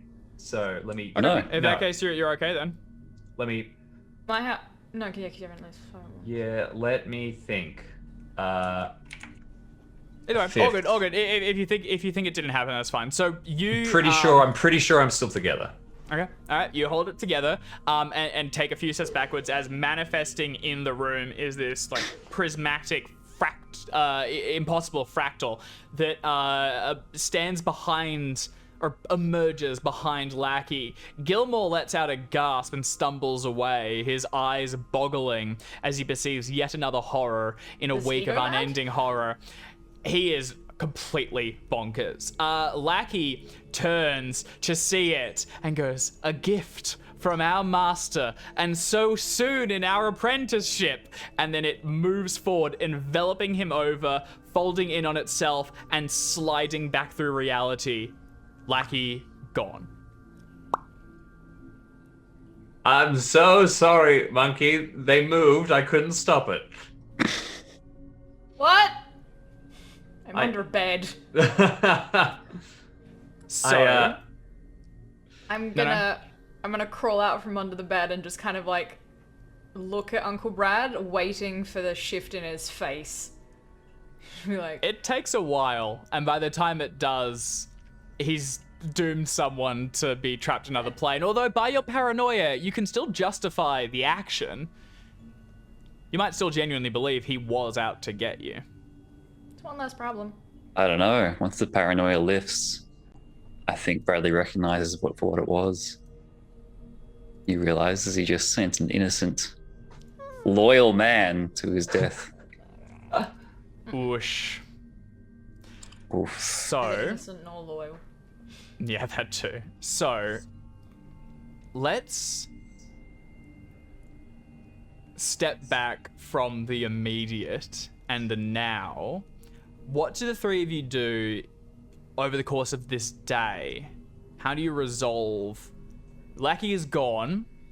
Gilmore He's is not. I think he's not gone. I said dead. dead. Yeah, Yeah. I wanted the fractal entity, he will. entity You're right. to kill him. You're right. He will be destroyed somewhere. His body and soul cut to pieces. Gilmore is mad. Martha McMillan is making furious. the long walk. Is making the long walk back to Crowwood Hall. What do the three of you do? How do you resolve this? I think we restrain Mr. Gilmore, who's in really no position to fight, and grab the car and go and pick up Arthur McMillan on the way back to Crowwood Manor. You find Arthur McMillan's barely made it outside of the clubhouse. He's gotten to the car and is leaning against it when you emerge. We need to do the smashy thing, so I think we should probably do the smashy thing. Sure. So Do you we're gonna destroy do it the smashy thing. before you go? Okay. All right. The three of you set to task, destroying and dismantling the device. You throw all the switches to make sure there's no power, and then you just take to it with hammer and axe. And Can after a I- while, it will be unusable. Can I slowly shift all of the notes into the back of the car?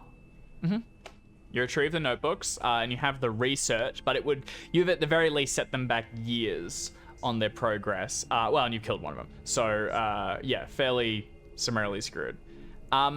McMillan is determined for Gilmore. First of all, he doesn't know where Lackey is, but he doesn't push the subject too much. He's determined for Gilmore to come back to Crowwood Hall, where he will be held temporarily and the police will be summoned. He is also fairly keen to be done with the three of you as soon as possible. When you return, he will have Crystal gather payment, and after a heartfelt reunion, he's still shaky and not all himself, but he makes sure that the three of you are paid, and then kind of offers, like, would you like a ride back to Dundee today, this afternoon? That would be agreeable. Alright. Mrs. McMillan, Yes, dear. I hope that necklace brought you comfort, but as we've returned something of yours, would you mind returning something of mine? Of course. Thank you for its loan. She passes it back to you. I'll pocket it. I'm sorry it took so long. And then we'll wander away. Yeah, she's, all's well that ends well, but her husband is in a fairly terrible state and clearly shaken by events. What do you do with the notes that Gilmore had collected? And what do you do with Gilmore? Are you happy to leave him at Crowwood Hall under Macmillan's? He's mad. So Yeah. yeah, I think like if he hadn't snapped, this might have gone differently, but at least as far as Monkey's concerned, he's insane now. So It's fine. we're gonna get him seen to. I'm gonna take the notes Yeah? with us. They'll go in the luggage. Agreed. Come with us. Okay. The three of you exit Crowwood Hall, return to Dundee, and where you go from there is up to you. This resolves the 19th hole. Hooray! You've recovered Arthur McMillan. You've dealt with the strange effects that plague the clubhouse. But I, for one, would like to know a little bit more about how the stories resolve for Monkey, Bradley, and Isabella. Isabella is still hounded by a strange corner-bending hound. Bradley has tampered with the mythos more times than anyone should be allowed to get away with. And Monkey is not from this timeline. And, you know, there's got to be repercussions for that. So I propose what we do next week is we do a little epilogue and debrief and sort of like just look back at our playthrough of the Mansions of Madness, see, you know, what the scenarios ran, how things unfolded, and find out what happens to these characters and if they retire or if they continue to do stupid things in haunted homes. And then after that, the following week, we'll begin our new campaign where heads will roll, and it's Reign of Terror. So that should be pretty sweet. So thank you everyone for watching. Thank you three so much for playing. This will be up on the YouTube shortly, and we will be back next week to wrap everything up with a neat, tidy bow. So we'll see you then. Yeah, it won't be. It'll be messy as hell. Cheers. Thanks, Dave. And ciao.